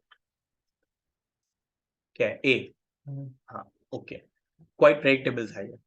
यूजुअली अगर तुमको यूनिक बनना है, तुम नंबर सिलेक्ट करते हो, और किसने है जो सिलेक्ट किया था, रेड ऑफ 7, 7 सही है, 7 रेड नहीं है, क्या है, black, black clubs, speed spades, okay. पता है क्यों, Any idea? सर कैसे पता चला? एग्जैक्टली मैं बताता हूँ कैसे पता चला, पैटर्न्स, सर ये अलग तरीके से कुछ अलग तरीके, कार्ड रुक के जरूर तो जरूर बहुत कार्ड एक तो, एक कार्ड इसलिए बिकॉज बच्चा कार्ड सबसे डिफिकल्ट है, हाँ मेरा नाम- प्रोबेबिलिटी नाम- राइट होने का ना 1 in 52 टाइम्स है। नाम का सर नाम नहीं आता रे इतना, मैं सुहानी थोड़ी है। और कार्ड का छोड़ा कोई और पता चले। मैं तीन रुक जा, रुक जा। नहीं, तो कलर इसमें करो। कलर भी बहुत इजी है रे। गाड़ी के नंबर। कार्ड ही डिफिकल्ट था। रुक जा, नंबर ट्राई करते हैं। हाँ। ठीक है, अच्छा जुबिया नंबर सिलेक्ट करो। ओके, मैंने कोई आपको आउटर लिमिट नहीं दिया, बट आपने 1 डिजिट नंबर सिलेक्ट किया, नहीं 2 डिजिट किया। ओके, बट लोअर नंबर है राइट। हाँ कितना 13 है क्या 15 16 16? ओके, पर कैसे पता चला मालूम है नजदीक? बिकॉज आप बहुत जल्दी सिलेक्ट किए। हाँ मतलब या तो नंबर 1 डिजिट है या तो 2 डिजिट है। ओके, ये बहुत सिंपल चीज है जो उन लोग पकड़ते हैं। सिमिलरली जब आप एटीएम में लोग बोलते हैं ना आप मन में सोचो, तो जो भी मैं नंबर सोच रहा हूँ, जैसे तू मन में बोल कोई भी नंबर, तेरे टंग पे या तेरे फेस पे आता है थोड़ा बहुत। जैसे अगर मेरा सपोज पिन नंबर है 3497, लोग पता चल जाता है उनको, and that is how they recognise it. It is just the science of the body and the pattern with the know. जो 7 ऑफ हार्ट्स है ना ये जो 7 ऑफ हार्ट्स वाला मैंने आपको बोला, हाँ इन जनरल कोई भी पर्सन पहले रेड कलर ही सिलेक्ट करता है। हाँ रेड में भी अब 2 ऑप्शन है उसके पास, या तो हार्ट या तो डायमंड्स। डायमंड नहीं सिलेक्ट करता है बिकॉज हार्ट से ज्यादा रिलेटेड है। ठीक है, क्यू 7 नंबर और फेस वैल्यू नहीं, बिकॉज फेस वैल्यू बहुत कॉमन लगता है उसको। बिकॉज बहुत सारे लोग जे क्यू के ए सिलेक्ट करेंगे, बोलते कि नहीं नंबर सिलेक्ट करते हार्ड होगा सामने वाले के लिए। तो यहाँ पर मेरा कितना 1 in 13 आ गया प्रोबेबिलिटी, उसमें से भी 4 हटा दिया, 1 in 7 आ गया। अब वो लोअर नंबर 2 3 4 5 2 3 4 सिलेक्ट नहीं करेगा, 8 9 10 सिलेक्ट नहीं करेगा, बचा क्या 5 6 7। 5 कॉमन नंबर, या तो 6 या तो 7। 6 इज इवन, लोगों का लाइकिंग ऑड नंबर्स की तरफ ज्यादा है, इसलिए 7 आता है। प्लस अगर यही चीज अगर मैं बड़े पैटर्न पे करूं, तो जो मेरा हाथ का एक्शन होगा उसके ऊपर तुम रिकग्नाइज करोगे। एक और एग्जांपल देता हूँ, थिंक ऑफ अ क्रिकेटर। सोचा? मेरे साथ भी एक सबके साथ थिंक ऑफ अ क्रिकेटर। कितने लोग ने धोनी सोचा? नहीं सोचा धोनी की। अच्छा, think of a footballer. Ronaldo किसने सोचा? 1 2। ओके, क्रिकेटर कौन सा सोचा? विराट विराट, युवराज। युवराज, विराट विराट। ओके, मैंने पता है धोनी और रोनाल्डो क्यों बोला? बिकॉज दोनों का नंबर 7 है। हाँ तुम्हारे ब्रेन के पास सबसे इजी चॉइस है 7 नंबर सेलेक्ट करना। अगेन कोहली तुम्हारे मन में है बिकॉज अभी सेंचुरी, तो तुमने कोहली के बारे में बहुत सुना है। फेवरेट तो मेरा भी है, वैसे नहीं बोल रहा हूँ मैं, बट तुम्हारे ब्रेन के लिए इजीएस्ट चॉइस वो है जो ऑन द गो है। जैसे मैंने 7 बोला तो 7 से 2 बहुत बड़े प्लेयर रिलेट होते हैं, इसलिए तुम्हारा पहला सबसे एम्बापे भी नहीं। 7 बोला तो सब बाबा CR7 ही आएगा पहले मन आइडियली। और प्लस कैसा है पता है तुमको, पता नहीं कि प्रेडिक्ट होने वाला है। अगर प्रेडिक्ट होने वाला है फिर तुम एक्स्ट्रा एफर्ट मारते हो कि वो ना सोचने का। अभी बहुत क्विक बैक टू बैक चल रहा है, करके सब राइट आएगा, यही वापस करूंगा नहीं आएगा, अब तुम शाणे बन जाओगे, है ना। हमारा ब्रेन पैटर्न्स के ऊपर जाता है, हमारे ब्रेन को सिमेट्री बहुत पसंद है, जैसे हमको बीट्स बहुत पसंद होते हैं। ये रील भी रील क्यों चलता है, शायरी क्यों चलता है, पोयम क्यों चलता है? बिकॉज इनमें रिदम है। जब भी हम कोई राइमिंग वर्ड सुनते हैं हमारे ब्रेन को अच्छा लगता है, स्मॉल अमाउंट ऑफ डोपामिन निकलता है, तो अपने को सही लगता है, भले वो गाना पसंद हो ना पसंद हो, रिदम में बीट में सुनेंगे। कोई भी रिंगटोन हो या कोई भी रील का, आजकल लोग ट्राई करते कैची बनाने का, हाँ कि कुछ भी तो रील बन जाए, बस इसका रील फेमस होना चाहिए। इसलिए पुराने पुराने गाने जो कभी सुने नहीं थे वो रील में फेमस हो रहे हैं। Every tune has a pattern, और वो पैटर्न अपने ब्रेन को पसंद है। तुमको क्लाउड्स में भी चीजें इमेजिन होती है, जबकि वो चीजें है भी नहीं। स्पेसिफिक क्लाउड्स तुमने कभी भूत की बातें की है? यस, भूत की बातें अगर तुमने ओपन में की, तुमको ऊपर में डेफिनेटली कोई ना कोई भूत दिखेगा। हाँ, क्यों? क्योंकि तुमको या तो पेड़ दिख रहा है, या किसका परछाई दिख रहा है, किसका हाथ दिख रहा है। जो आधा इनकम्प्लीट इमेज तुम्हारे ब्रेन में सिर्फ पैरानॉर्मल चीजें चल रही है, तो तुम्हारा ब्रेन इसको कंप्लीट करता है और तुमको डर लगता है। ग्रुप में बात करें वैसे तो हाँ, ग्रुप में बात कर रहे हैं, सपोज लाइट नहीं है, ठीक है, या अगर मैं ओपन में बात कर रहा हूँ मुझे लगेगा कि यहाँ से कुछ आ रहा है, नहीं सर, ठीक है। एक ग्रुप में बंद है पूरा। हम्म हम लोग सीधा सर्कल बना के बैठे, हम्म लाइट वेट्स का बंद है, हम्म और तब भूतों की बात हो रही है तब। तो भी जब मैं सोने जाऊंगा तभी तो मैं अकेला हूँ, तभी तो मेरे ब्रेन के साथ हूँ मैं ऊपर देखूं मैं, अरे ये कुछ अलग लग रहा है, ये वायर ऐसा लटक रहा है, ऐसे क्यों लटक रहा है, जब हाँ नहीं, स्लीप पैरालिसिस अलग है, वो बाद में आएगा, ये भी आएगा। वो सबको होता है। That is different, totally different. एक एक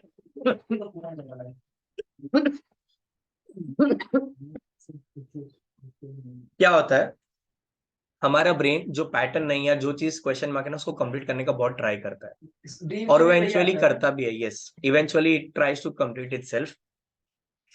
हमारे ब्रेन के पास बहुत कम स्टोरेज है कचरा स्टोर करने को, इसलिए हमारा ब्रेन सिर्फ और सिर्फ इंपॉर्टेंट चीजें स्टोर करता है। जैसे तुमको ढंग से याद नहीं होगा कि कल या 2 दिन पहले तुमने लंच में क्या किया, याद है किसी को? क्या याद है? दाल राइस। कभी 2 दिन पहले त्र्यंबकेश्वर गए थे? हाँ, सैटरडे को दाल राइस। क्यों याद है? ठीक है, थर्सडे को क्या खाता है शाम को? नहीं याद है, क्यों? क्योंकि उस दिन कुछ स्पेशल नहीं होता। एग्जैक्टली। तुमको तुम्हारे रिक्शा वाले का चेहरा भी याद नहीं है? याद है, बुढ़े अंकल थे। आज का नहीं, इन जनरल डेली याद रहता है, कल वाले का भी याद है। लेकिन त्र्यंबकेश्वर से बिकॉज निकलने का इट याद is least important to you. तुम्हारे लिए इंपॉर्टेंट है कितना मीटर पे कितना पैसा हो, बस उसके लिए इंपॉर्टेंट है उत्तर के टाइम पे दिया है या नहीं। सर अब 1 साल पहले आप किधर गए हो वही स्पेसिफिक जगह पे, और एक बोलता साल हूँ बाद आपने बोलता हूँ। आपने वो ऑफिस देखा वो जगह पे, हाँ तो होगा, याद है? सेम चीज पॉसिबल है। तो हमारे ये मोमेंट पहले भी देशा हाँ, देशा वो भी बताता हूँ, रुक जाओ, एक एक करके करते, पहले ये वाला बात करते हैं। लगता है एक डाउट है। रुक जा, पहले ये खत्म करने दे, ये वाला पार्ट खत्म करने दे। Excessive dopamine. नहीं, सब में डोपामिन नहीं होता है। रुकना सुन ले पहले, ये थोड़ा थोड़ा सुना हुआ है तुमने, इससे तेरे को बार बार आ रहा है डोपामिन। नहीं, मुझे मतलब सुन ले अनुज, सुन ले, ये जो मैंने बोला ना कचरा इन्फॉर्मेशन वाला, हमारा ब्रेन सिर्फ वही सिलेक्टिव इन्फॉर्मेशन को याद रखता है जो उसको लगता है कि आगे काम आने वाला है। तो जो भी जंक इन्फॉर्मेशन है वो अपन फेंक देते बाहर। तुमको पढ़ाई में इंटरेस्ट कम है, से तुमको लेक्चर्स का पढ़ाई वाला पार्ट कम याद रहेगा, स्टोरी ज्यादा याद रहता है। कंटेंट शायद भूल जाओगे, टीचर का स्टोरी याद रहेगा। क्यों? बिकॉज कंटेंट पे अटेंशन नहीं है, और जो एक्स्ट्रा था, जो पता नहीं था, उस पर ध्यान दे दिया, मस्त। तुम्हारा मील का जो मैंने बात किया, डे टू डे चीज है, वो इतना इंपॉर्टेंट नहीं है। जब तक तुम्हारा फेवरेट या अनफेवरेट ना बना, अपने को याद ही नहीं रहेगा। उसमें भी अनफेवरेट है तो ज्यादा याद रहेगा, बिकॉज भूख लगा रही है, यही खाया तभी भूख लगा, वैसा करके। अगर इसमें कुछ स्टोरी हुआ होता, अगर थर्सडे को शाम को आर्यन की बिल्डिंग नीचे मारा मारी हुआ रहता, तो आर्यन को हमेशा याद रहता, अरे उस दिन घर पे करेला बना था, नीचे पुलिस आ गई थी, वो हमेशा याद रहेगा। क्यों? क्योंकि उसके साथ स्टोरी अटैच्ड है, राइट? यस। अब आते हैं जुबिया के क्वेश्चन पे कि डेजा वू क्या होता है। डेजा वू पता क्या है? कभी कभी ऐसा लगता है कि अरे ये ऐसा सेम चीज पहले भी हुआ है, अभी बट कब हुआ याद ही नहीं आता, बिकॉज कभी हुआ ही नहीं है। सर मेरा भी बोल। सर अभी कि हम लोग कोई चीज में है, मतलब मैं ये चीज एक्सपीरियंस कर रहा हूँ, आप लेक्चर ले रहे हो, तो ऐसा होता है कि ये चीज मेरे को पहले सपना आ चुका है। नहीं, ये वही सेम डेजा वू, सपना नहीं है, अपने को लगता है कि ये पहले भी हुआ है, बट अपने को कभी याद ही नहीं आएगा, बिकॉज वो कभी नहीं हुआ है। सपना ऐसा तुमको सपना आया है इस चीज का? नहीं, सपना पॉसिबल नहीं, अपन दैट्स और इवन नहीं है अपने को सपने में नहीं आएगा। सपने में वही चीजें आती है जो ऑलरेडी हो चुकी है अपने साथ, जो होने वाला है वो नहीं आता है, या जिसके बारे में हम सोच रहे थे। सपने पे थोड़ा बाद में आता है, पहले डेजा वू पे क्लियर करते हैं। डेजा वू इज थिंकिंग कि ये सेम चीज पहले हुआ है। इसके 2 पॉसिबल रीजंस है। एक में होता है पेरिफेरल विजन मैच करना, एक में होता है, अच्छा डेजा वू वही जगह पर होगा जहां पर आप रेगुलरली जाते हो, और उन्हीं के साथ होगा जिनके साथ आपका रेगुलरली उठना बैठना, जिनको आप काफी अच्छे से जानते हो। कभी भी कोई नए पर्सन के साथ या कोई नई जगह पे डेजा वू नहीं होगा, बिल्कुल नॉट पॉसिबल। डेजा वू में क्या है, सपोज आप यहाँ पर बैठे हो, मैं आपको पढ़ा रहा हूँ, ये क्लास है, यहाँ पर बोर्ड है, यहाँ पर सोफा है, this is my peripheral vision. मेरा पेरिफेरल विजन ह्यूमंस का बहुत वीक है जब भी नेक्स्ट में ऐसे कोई जगह पर हूँ, जहाँ पर ये पेरिफेरल विजन सेम जैसा आया, तो मैं कहीं और हूँ, कहीं पर साइड में बोर्ड है, यहाँ पर सोफा है, तो मुझे लगे अरे ये जगह पहले भी था उसमें भी स्टूडेंट्स है, अगर कोई स्टूडेंट है, मुझे लगा अरे ये तो तुमको बोला है मैंने, ये तो अभी ऐसा होगा। या मैं तुमको इतना अच्छे से जानता हूँ कि मैं एग्जैक्टली प्रेडिक्ट कर सकता हूँ तुम इसके बाद क्या बोलोगे, और जो मैंने प्रेडिक्ट किया है वो तुम वही बोल दो, तो हमको लगता है अरे ये तो सेम पहले हुआ है, मेरे को मालूम है तो ये बोलने वाला। बट वो उसी के साथ होगा जिसको आप अच्छे से जानते हो। तो अभी जितना भी तुमको डेजा का सिनारियो याद है, उसमें चेक करो 2 चीजें कॉमन थी, क्या वो जगह रेलेवेंट थी जहां पर तुम बहुत बार जाते हो, आंसर यस आएगा। क्या वो लोग थे जिनके साथ तुम रेगुलरली उठते बैठते हो, जिनको तुम इन एंड आउट जानते हो, इसका भी आंसर यस आएगा। खुशी मतलब ज्यादातर खुशी में होता है। नॉट बहुत नेसेसरी, ज्यादा खुशी गम कोई इमोशन से फर्क नहीं मेरे पड़ता है। को मतलब जितने टाइम मैं ज्यादा खुश हूँ मुझे लगेगा कि सपना आया पहले भी खुश था। तो वो अलग अगर मैं है। एकदम हंसा हूँ या कुछ चीज सर पूछो। वही अमेजिंग फिल्म होता है, कोई ऐसा अनबिलीवेबल फिल्म होता है जो हमको नहीं लग रहा होने वाला लेकिन हो गया होता है। लोग ऐसे भी करते हैं कि ये सपना है क्या, हमको ऐसा लगता है कि ये सपना है। अरे because that is not accepting कि मेरे साथ इतना अच्छा हो सकता है। इट इज लाइक सपोज इतना अच्छा मार्क्स आ गया, अभी 30 में 30 आया, सपोज 360 में 360 आ गया नीट में, तो और ये सपना पक्का मेरे साथ हो रहा है क्या? बिकॉज वो रियलाइजेशन नहीं है। We get what we are, we get more than what we have expected, but वो सिर्फ बोलने का बात है। एट द एंड तो फील तो हो ही जाता है कि हाँ ठीक है, हो गया, that is just a temporary phase. हाँ पूछो। मैं उधर भी त्रिम्बकेश्वर गया था, तो उधर मैं मंदिर में जो एंटर किया बोला ऐसे पहले वो बहुत चुका था। तो ऐसे कोई मंदिर में तो पहले गया होगा, कृष्णेश्वर गया है कभी? मैं नाम ही आपसे मिल गया इसमें। ओके, और कौन सा मंदिर में गया है तू? नहीं अपना इसको नहीं, कोई ऐसे दूर मंदिर में गया है कभी? महाकालेश्वर। काशी गया है? हाँ काशी में ऐसे बहुत सारे मंदिर है हाँ उसमें जो वही टाइप के पत्थरों के बने, वही टाइप का एंट्रेंस है, पीछे पहाड़ है, आर्किटेक्चर भी सेम है। काफी सेम है।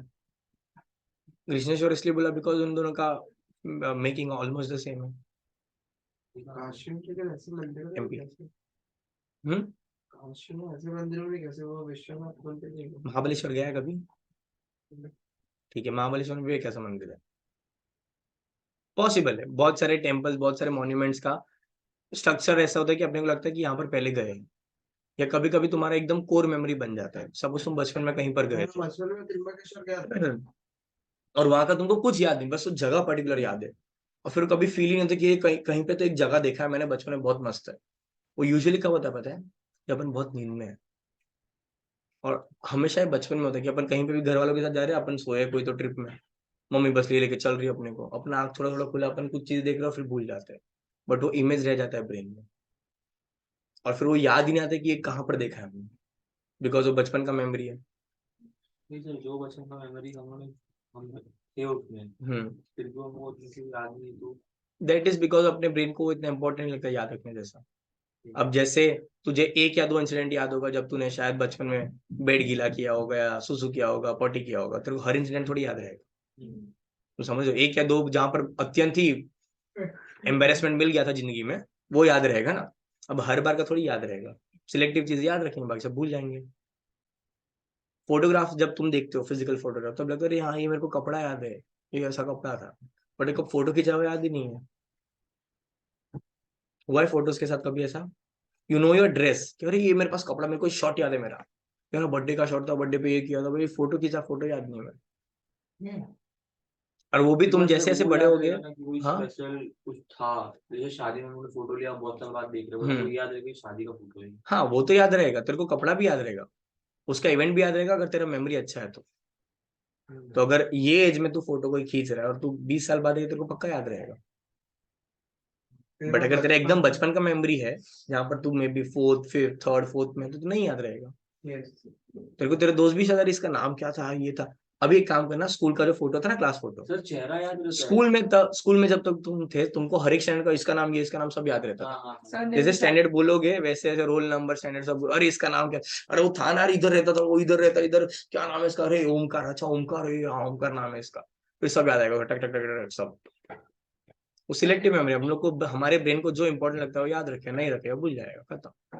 ब्रेन एक पैरासाइट है जो हमारे बॉडी में रहता है। नॉट एग्जैक्टली, एक थियोरी है जो ऐसा बोलता है कि हम सबके ब्रेन्स जो है अपने को कंट्रोल कर रहे हैं। ठीक है, इसलिए मैंने वो क्वेश्चन पूछा कि अपना ब्रेन अपने को कंट्रोल कर रहा है कि हम कंट्रोल कर रहे हैं, और वो एक पैराडॉक्स हम लोग नहीं सॉल्व कर सकते हैं, क्योंकि मैं अगर कंट्रोल कर रहा हूँ बट ये भी तो मेरा ब्रेन करवा रहा है, बट ये सोचने के लिए भी तो सिग्नल तो मेरा ही है, तो myself and my brain is not two different but entities. Psychopaths जो होता है और जिनको स्किज़ोफ्रेनिया ये सब बीमारियां होती हैं, that is disorders, that is neurological disorders, that is non functional of neurons या डिसफंक्शनल ऑफ न्यूरॉन, तभी बहुत सारे ऐसे साइकोपैथिक लोग हैं, कुछ लोगों के पास नेक्रोफीलिया होता है, देयर इज नो नेक्रोफीलिया, पता क्या है? बाकी लोग बोलते हैं necrophilia is having sex with dead bodies. Dead bodies, yes, उन लोग लिटरली ऐसे बॉडी चोरी करते हैं, कॉफिन में जाते हैं, they have sexual intercourse dead bodies. अभी इसका कुछ रीजन ही नहीं, कैसे हो सकता कोई रीजन? उसमें भी कैटेगरी उसमें भी कैटेगरीज आती है कि what intent of physical contact, बहुत बहुत कुछ। अभी इसका इसका क्या क्या क्या रीजन? तो मतलब पागल ही लग रहा है साइड। पागल नहीं बोलेंगे बच्चा, डेड वो एक कंडीशन है जहां पर उसको ऐसा लगता है कि अब उसने हर चीज में उसको मजा आ चुका, भी उसको ऐसा चीज के साथ मजा चाहिए जिसके साथ शायद बाकी लोग को हाई नहीं मिल रहा है, या जिसको वो पूरी तरह से कंट्रोल कर सके बेसिकली। और उससे अच्छा डेड बॉडी से कुछ बड़ा चीज, कोई ऐसा चीज नहीं जिसको तुम कंट्रोल कर सकते हो।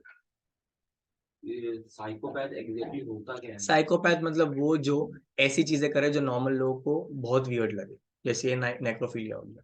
फिर होता है पीडोफिलिया, हाँ, यहाँ पर बच्चों के साथ सेक्सुअल एक्टिविटी किया जाता है, उसको बच्चों पीडोफाइल के बोलते हैं। छोटे बच्चों के साथ पीडोफाइल, अब हम लोग तो कुछ भी बोलते रहे या पीडोफाइल, पीडो है क्या, वो नहीं।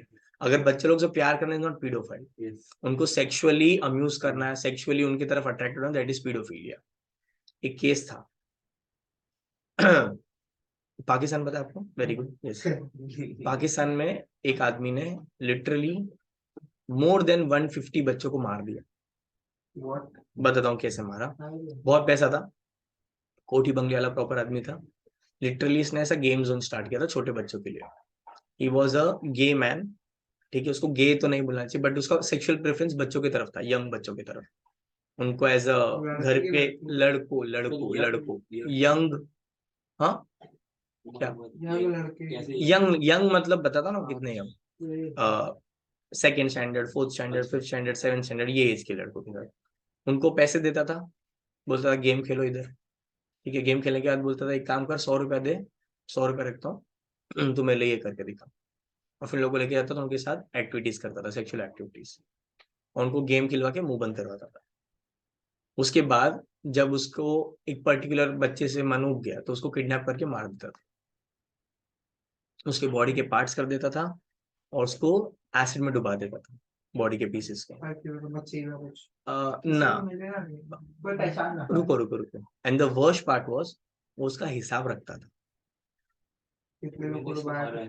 लेट मी टेल यू, उसके डायरी में एक एंट्री था कि ये बच्चा, उसका नाम ये है, उसका एज ये है, उसकी बॉडी को पूरा डिसॉल्व करने का खर्चा हुआ 12 रुपया 30 पैसा। कितने रुपए का एसिड आया, कितने रुपए का बकेट आया, कितने रुपए का चाकू दिया।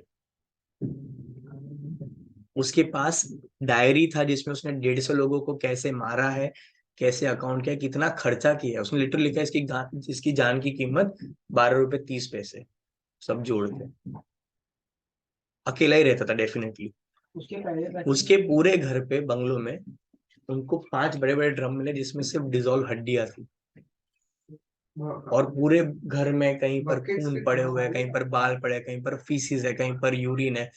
Every the entire house is in a mess. जब ये घर मिला और ये लेटर लिख के गया था, अपने आप को इसने सरेंडर किया था कि ये है, अब मैं भाग रहा हूँ, मुझे पकड़ के दिखाओ।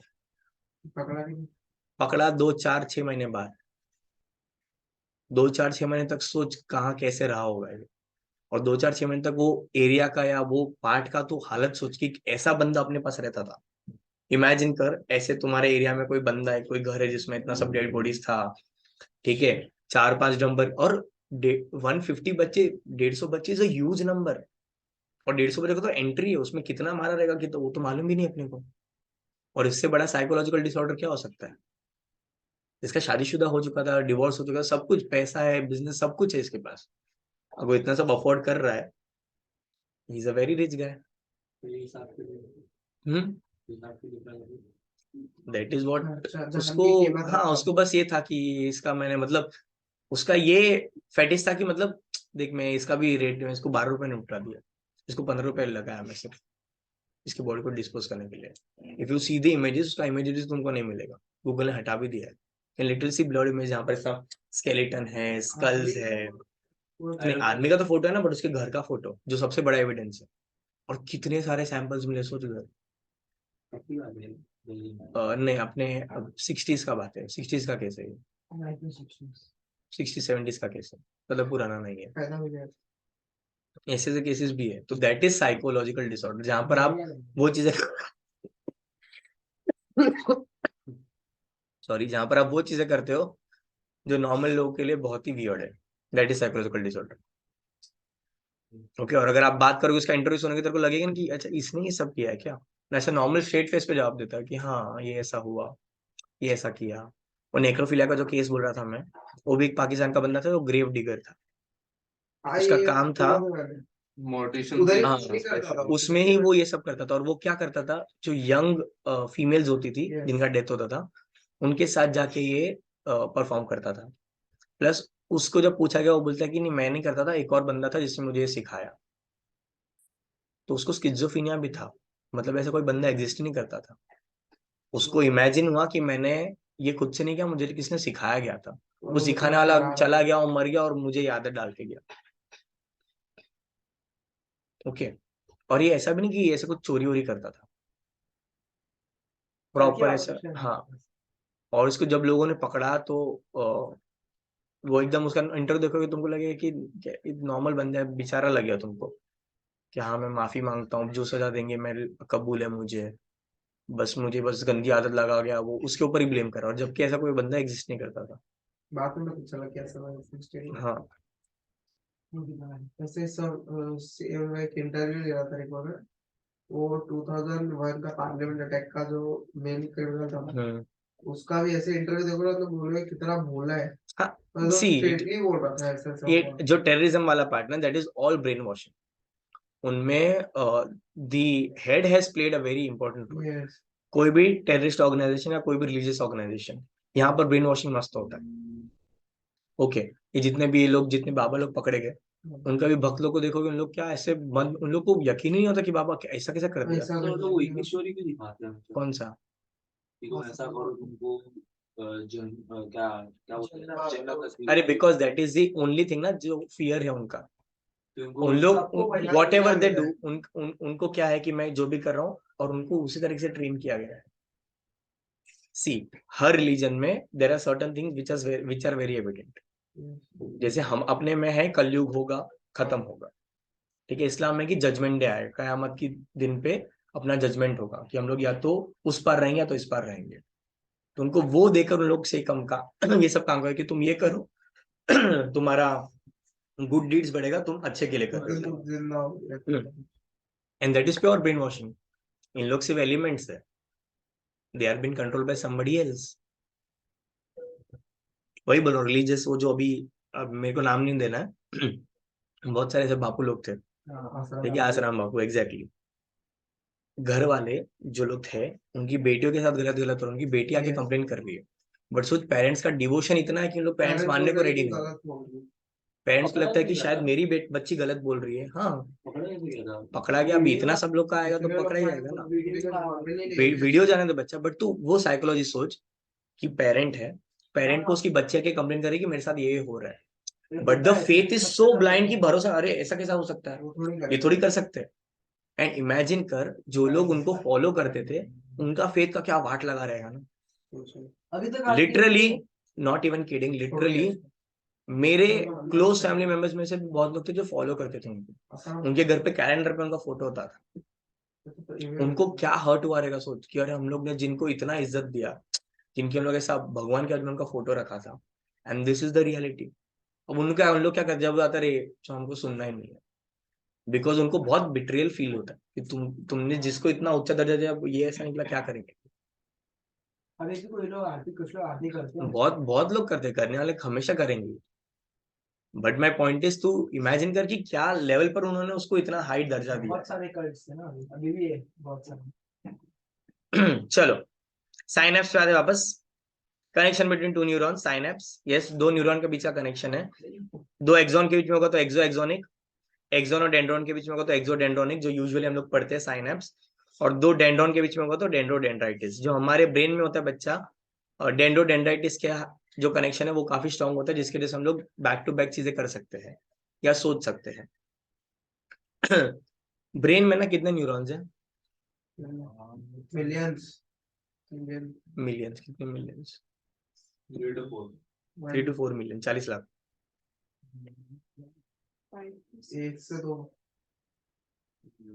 ऐसे बोलते हैं कि we have more than 3 billion neurons, billion, और ये 3 बिलियन एक्टिव न्यूरॉन्स है। इसमें से हम कितना यूज कर पाते मालूम है? हार्डली मिलियंस में भी। व्हाट इज दुनिया का स्मार्टेस्ट पर्सन है, कितना परसेंट यूज किया अपने ब्रेन का? 10%. 11%। Einstein कौन है? 10. Albert Einstein. नहीं, स्मार्ट बोला तो सबको साइंटिस्ट क्यों नजर आता भाई? नहीं, सब लोग वही बोलते हैं, ऐसे तो स्वामी विवेकानंद है. हाँ, कितना? Because he 11%। predicted the death of his own. नहीं, इसलिए नहीं। हाँ. नहीं, नहीं, उन्होंने लिखा था अपना अरे वो ठीक है, बट उसके लिए वो सबसे स्मार्टेस्ट नहीं थे, हाँ, जी. Because he had the knowledge of most subjects that many other did not. हाँ. 11% उन्होंने यूज किया था, जो सबसे स्मार्टेस्ट आदमी है। तो point one भी मोर देन 500 बुक्स लिखे, मोर देन 500 बुक्स लिखे हैं, समझ रहे हो? अपने से नोट्स का बुक कंप्लीट नहीं हो रहा है चार, पढ़ लिया उसका पेज है ना? कहाँ लिखा है कोई याद नहीं। अरे आपसे नहीं बोल रहा हूँ मैं। फोटोग्राफी नहीं सर, फिर भी फोटोग्राफी फैमिली बोलते हैं। अरे मेरा पॉइंट है कि अपना कितना होगा वो सोच जरा। अपना तो हार्डली बन भी. और मुझे Point बता, one से नंबर ऑफ न्यूरॉन्स इंपॉर्टेंट कि न्यूरॉन का कनेक्शन इंपॉर्टेंट है? कनेक्शन कनेक्शन इंपॉर्टेंट है, बिकॉज न्यूरॉन्स कितने भी हो सब तो यूज नहीं होने वाले हैं। मेडिकल. अब कनेक्शन से मैं क्या बोलना चाहता हूँ, see intelligence is genetic but smartness is acquired. Yes. समझा क्या बोला? यस सर, जो तुम इंटेलिजेंट हो वो जेनेटिक्स है, इंटेलिजेंट नहीं हो घर वालों को ब्लेम करो, बट स्मार्ट नहीं हो अपने आप को ब्लेम करो। Yes sir, smartness is acquired, तुम लर्न करते हो, सिंपल सी बात है। मैं तो ठाकुर. हाँ? English पे। वही तो बता रहा हूँ, इंटेलिजेंस मतलब तेरे पास कितने न्यूरॉन्स है, स्मार्टनेस इज कैसे तू यूज कर पा रहा है। वो neurons को। Exactly. जो तेरे घर वालों के पास है that is the resources that you already have, वो इंपॉर्टेंट नहीं, उसको कैसे यूज कर पा रहे हो दैट इज इंपॉर्टेंट। तो उसको यूज कैसे करें? सुनो मेरी बात, बेसिक प्लेन एग्जांपल देता हूँ। हार्दिक पांड्या पता है आपको? हाँ। क्या लगता है उसको? फिजिक्स बहुत अच्छे से आता होगा, प्रॉपर चौथी फेल आदमी होगा, चौथी या सातवीं फेल है वो। दया को ऐसा बोलता है जेठालाल, ये प्रॉपरली 7th के बाद स्कूल नहीं गया है वो, उसके इंटरव्यू में काफी, बट उसका इंग्लिश से देखिए तेरे को लगेगा नहीं कि ये पढ़ा लिखा नहीं है, सही में या उसको जितना फिजिक्स अप्लाई वो करता अपन नहीं करते। कौन? हार्दिक पांड्या, हाँ। Have you seen him bat? Yes. And over में सबसे पीछे खड़ा रहता है वो, लास्ट ओवर्स में क्रीज के अंदर से बैटिंग करता है, हाँ. लॉन्ग हैंडल बैट लेता है जिससे नीचे की तरफ आर्क आता है और फिर वो 6 मारता है। हाँ। वो फिजिक्स है, प्योर फिजिक्स है। जब फील्डिंग करता है उसको पता है कि कब जंप मारना है, कब बॉल से हाथ मारना है और कब कैच करना है। Yes, sir. जब बॉलिंग करता है उसको पता है कि टप्पा कहाँ डालना है, कितने पेस डालना है, बैट्समैन कितना हिल सकता है। उसके अंदर उससे ज्यादा फिजिक्स हम लोग यूज नहीं कर रहे हैं, हम जिसके बारे में जानते हैं वो उसको अप्लाई कर रहा है। उसको नहीं पता है कि वो कौन सा फिजिक्स का लॉ अप्लाई कर रहा है। उसको ये भी नहीं पता कि फिजिक्स यूज कर रहा है वो. एग्जैक्टली। वो तो बस क्रिकेट. but उसको पता है- उसको ये बताया ऐसा करना चाहिए, वो यूज कर रहा है. देख सिंपल सी बात है, तुमको कुकिंग का साइंस आता है, घर वालों को कुकिंग आता है, दादी को नानी को जब खाना बनाना आता उनको नहीं पता था कि स्टार्च है, प्रोटीन है, क्या है, कैसा है, बट को एग्जैक्टली पता था। जैसे कल ही मैं वो मास्टर का कुछ एपिसोड देख रहा था, उसमें एक बा करके उसको वो विकास खन्ना बोलता है कि आपने स्पिनच ब्लांच किया है, तो बोलते नहीं मैंने तो गर्म पानी में रखा 10 सेकंड के लिए फिर निकाल दिया उसको। बोलता है वो कितने क्यूट, आप उसको ब्लांचिंग बोलते हैं। बोलते हैं मुझे थोड़ी बोलता है उसको ब्लांचिंग बोलते हैं, तो बचपन से कर रही हूँ। मतलब she knows the process but she does not know कि उसका मतलब क्या है या उसका नाम क्या है। जैसे दही जमाना बहुत साइंटिफिक प्रोसेस है, जहाँ पर लैक्टोज जो है वो खाया जाएगा, लैक्टिक एसिड बना जाएगा, पीएच कम होगा, प्रोटीन अलग होगा, तब जाके सेमी सॉलिड दही बनेगा। This is the proper science. इसलिए दूध हैवी है, दही लाइट है। दूध कटोरी भर के पी तू एकदम पेट शांत हो जाएगा, बट दही कटोरी भर के खा सकता है ना? दही इज लाइटर बिकॉज में प्रोटीन ज्यादा है। Are you getting my point? Yes sir, अब ये बना कैसे? Because of science. बट दादी को या मम्मी को इतना साइंस पता है क्या? बट उनको आर्ट पता है कैसे बनाना है। Exactly, that is the difference between intelligence and smartness. So number of neurons is never important, the connection of neurons is always important. तो जो तुम बोल रहे थे ना वो भजी वाला, वो सब अक्वायर कर सकते हो तो प्रैक्टिस और कंसिस्टेंसी होगा तो। वैसे डाल डाल कल के करते हैं. निकाल कल लेना। हाँ। से करते हैं. जरूरत नहीं है, हमेशा एक एबिलिटी होता है या एक बैरियर होता है जो टूटने के बाद सब लोग कर सकते हैं। ये सबसे पहले पता चला था जब रनिंग रेस होना था, जब रनिंग रेस होता था, जब लॉन्ग जंप होता था, एक पर्टिकुलर वैल्यू के आगे कोई जाता ही नहीं था।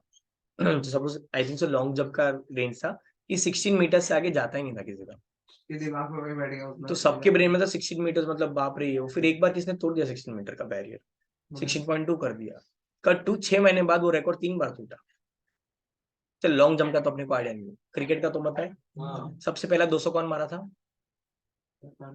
भगवान मारे थे, सचिन तेंदुलकर।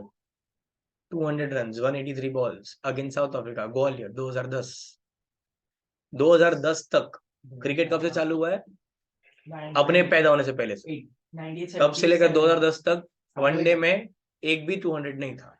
उसके पहले एक स्कोर था 194 सईद अनवर का इंडिया के सामने 1994 में। यस, पूरे वर्ल्ड में किसने 200 रन नहीं मारा था? सचिन ने मारा। कभी मारा? 2010 में मारा। आज 2000 कितना है? सॉरी 2012 में मारा, 10 में भी नहीं। 250 मारा। नहीं नहीं, ये वनडे में, वनडे का बात कर रहा हूँ, व्हाइट बॉल की। तभी तो T20 था भी नहीं। हाँ, 2008 में मारा होगा, छोड़ना, वनडे ही था तभी। माय पॉइंट इज, उसके 200 मारने के बाद विद इन 3 इयर्स 3 अलग अलग लोगों ने मारा, जिसमें गेल था, सहवाग था और एक और कौन था, गप्टिल था। फिर रोहित शर्मा ने मारा, युवराज ने 200 मारा है उसने। वनडे में नहीं मारा, नहीं मारा। उसके बाद ये अभी ईशान किशन मार दिया उस दिन। मतलब एक बार बैरियर टूट गया, फिर सबके मन में वैसे 10 सेकंड का बैरियर था। ये यूसेन बोल्ट ने तोड़ा कि 100 मीटर 10 सेकंड के अंदर कोई भाग ही नहीं सकता, फिजिकली इम्पॉसिबल। साइंस ने प्रूव कर दिया पॉसिबल ही नहीं है, कर दिया, खत्म। पूरा साइंस पूरा कचरा हो गया रिसर्च का। बहुत सारे लोग हैं जो लोग बैरियर को चेस करते हैं, मतलब 100 मीटर अब 10 सेकंड के अंदर भाग ही नहीं सकते, फिजिकली इम्पॉसिबल है। अगर मुझे 100 मीटर भागना है, ध्यान से सुना, 100 मीटर भागना है 10 सेकंड में, मतलब मुझे 1 सेकंड में 10 मीटर कवर करना है, जो बहुत डिफिकल्ट है। 1 सेकंड में 10, जब तक एक बोल तो मुझे 10 मीटर आगे पहुंचना पड़ेगा। 1 मीटर ये होता है, इतना बड़ा 10 बार, दैट इज मुझे 1 सेकंड में कवर करना है। सोचना भी कितना डिफिकल्ट है, सोचो। अब दूसरे का नहीं, सब लोगों को प्रेशर लग गया तो चलना, पहला 2 सेकंड में लगा, बाद में तो पूरा फिजिकल एनर्जी है ना। 10 सेकंड्स का बैरियर तोड़ा, उसके बाद 2-3 लोगों ने और तोड़ा, और उसने बैक टू बैक खुद का रिकॉर्ड तोड़ा। पॉसिबल तो है। सिमिलरली टेम्परेचर, बॉडी हमारे एक पर्टिकुलर टेम्परेचर पे काम करता है, बट कुछ टेम्परेचर झेल सकता है हमारा होमोस्टेसिस की वजह से, ठीक है। फिजिकली ऐसा है कि तुम बर्फ में ज्यादा टाइम तक नहीं रह सकते हो, बर्फ में तुम तो भाग ही नहीं सकते हो, है ना। एक आदमी है नॉर्वे का, ठीक है, वो पूरा नंगा, लिटरली नेकेड, ठीक है, आइसलैंड में जाकर बर्फ वाले पानी में डुबकी मारकर पूरा भागा। कितना? अराउंड 21 डेज, 21 डेज भागा है वो, 21 दिन। यस, ऑब्वियसली बीच में ब्रेक लिया रहेगा, बट वही टेम्परेचर में भागा तो उसके बाद हम लोग की बॉडी गर्म हो जाती है, फिर फील नहीं होता। बिल्कुल नहीं, सब फील होता है। इनफैक्ट जब तुम भाग रहे हो तब तुम और एनर्जी कंज्यूम कर रहे हो। यस, बॉडी हीट हो जाती है ना, गर्म हो जाती है, एक टाइम पे बोलते हैं ना। हाँ तो बट मैं वही, वो गर्म छोटे टाइम के लिए चलेगा, मैं ज्यादा टाइम तक तो हाँ तुम्हारा बॉडी जम जाएगा, बिकॉज तुम्हारा बॉडी इतना झेल नहीं सकता है। वो टेम्परेचर इतना कम है, वो प्रेशर इतना कम है। फिर उसको अलग से बोला कि ब्रो तू अलग ही तेरा बॉडी स्टडी करने दे। उसने बोला कि हाँ उसका बॉडी अडेप्टेड है, उसको आइडियल कंडीशन में रखा। उसको फिर भगाया हम लोग ने 60 डिग्रीज पे, 60 डिग्रीज में भी भाग रहा है मस्त। 60 डिग्रीज जिसका चाय पीते अपन, जो चाय अपन डालते दैट इज 62 डिग्रीज। 60 डिग्रीज पे वो बंदा भागा था उतना ही, क्योंकि उसने अब बचपन से ट्रेनिंग किया है, बचपन से अपने उसका हार्ट रेट का रेंज पता है कितना था? नॉट इवन 10% चेंज हुआ एक्सट्रीम लो टेम्परेचर और एक्सट्रीम हाई टेम्परेचर में। जस्ट इमेजिन करो, हम तो 10% इतना ही चेंज हुआ है, बिकॉज उसने उतना अपने आप को ट्रेन कर दिया है। That is how is adapted. Exactly, बोल सकते हो तुम। अगर हम लोग थोड़ा भी भाग के आते तो भी अपना सांस फूल जाता है, अपना हार्ट रेट कहाँ से कहाँ भाग जाता है, और अपन कुछ नहीं भागे, 30 माइल से ऊपर आए बस। तो यू कैन डू इट, अपना ब्रेन बहुत कुछ कर सकता है, but we have not unleash that potential. And there are certain things जो कभी होगा ही नहीं, बिकॉज जैसे ब्रेन का स्टडी भी हमको इतना पता चला है बिकॉज कुछ लोगों के ब्रेन टूटे गए हैं। ब्रेन का स्टडी पता है कब ज्यादा हुआ था?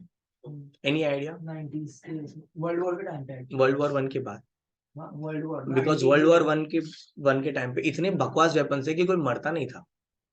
तो किसको एक छर्रा लगा, तब के टाइम में बुलेट भी गोल थे, ऐसा पेनिट्रेटिंग बुलेट। तो एक बंदे को यहाँ पर बुलेट लगा, उसका ये पार्ट ब्रेन का चला गया, लेकिन वो तो इतना जिंदा है। हाँ जिंदा था, बट उसका सारा शॉर्ट टर्म मेमोरी गया।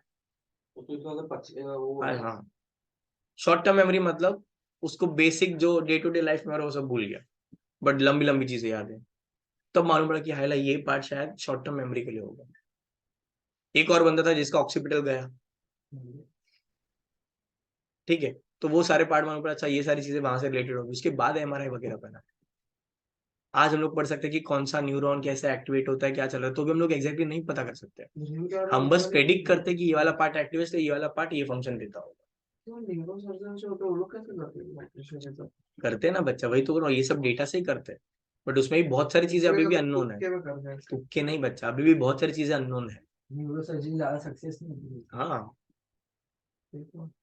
इसके लिए ज्यादातर लोग बनते भी बहुत बहुत difficult। इसलिए तो डॉक्टर स्ट्रेंज को बनना पड़ा ना। डॉक्टर स्ट्रेंज भी न्यूरोसर्जन अच्छा कब बना? दिव्य शक्तियों के बाद ही बना ना। उसका सर्जरी कहाँ काम आया? हाँ नेपालन को ही देना पड़ा ना बाद में एंड में। चलो निखिल नेपालन बोला है, कुछ क्यों हो रहा है इतना? मेडुलेटेड नर्व और non medullated nerve. Medullated nerve fast है, माइलिन शीथ प्रेजेंट होगा, नोड्स ऑफ रेनवीर होगा जहां पर माइलिन शीथ नहीं होगा, और आयन चैनल प्रेजेंट होंगे। यहाँ पर no leakage of signal. Non medullated में माइलिन शीथ होगा, सॉरी माइलिन शीथ नहीं होगा, नोड ऑफ रेनवीर भी नहीं होगा, और लीकेज ऑफ सिग्नल होगा, ये स्लो होगा नॉन मेडुलेटेड। न्यूरोग्लियल सेल्स क्या होते हैं? They are derive from ectoderm. इसमें आता है ependymal cells, oligodendrocyte, satellite cells, astrocyte, microglia, Schwann cell, ये अलग अलग टाइप के सेल्स आते हैं। ये नहीं दिया है, इसका फंक्शन देखते क्या है। ओ बाबा 12th, ओलिगोडेंड्रोसाइट का फंक्शन माइलिन शीथ बनाना, सेंट्रल एक्सॉन के वहां बनाएगा, किससे बना है? Made up of protein and fat. और ये क्या होगा? क्विक ट्रांसमिशन करेगा। क्या करेगा? Quick transmission. माइक्रोग्लियल और ब्रेन मैक्रोफेज क्या करेंगे? ये मीडिएट करेंगे immune response in the central nervous system.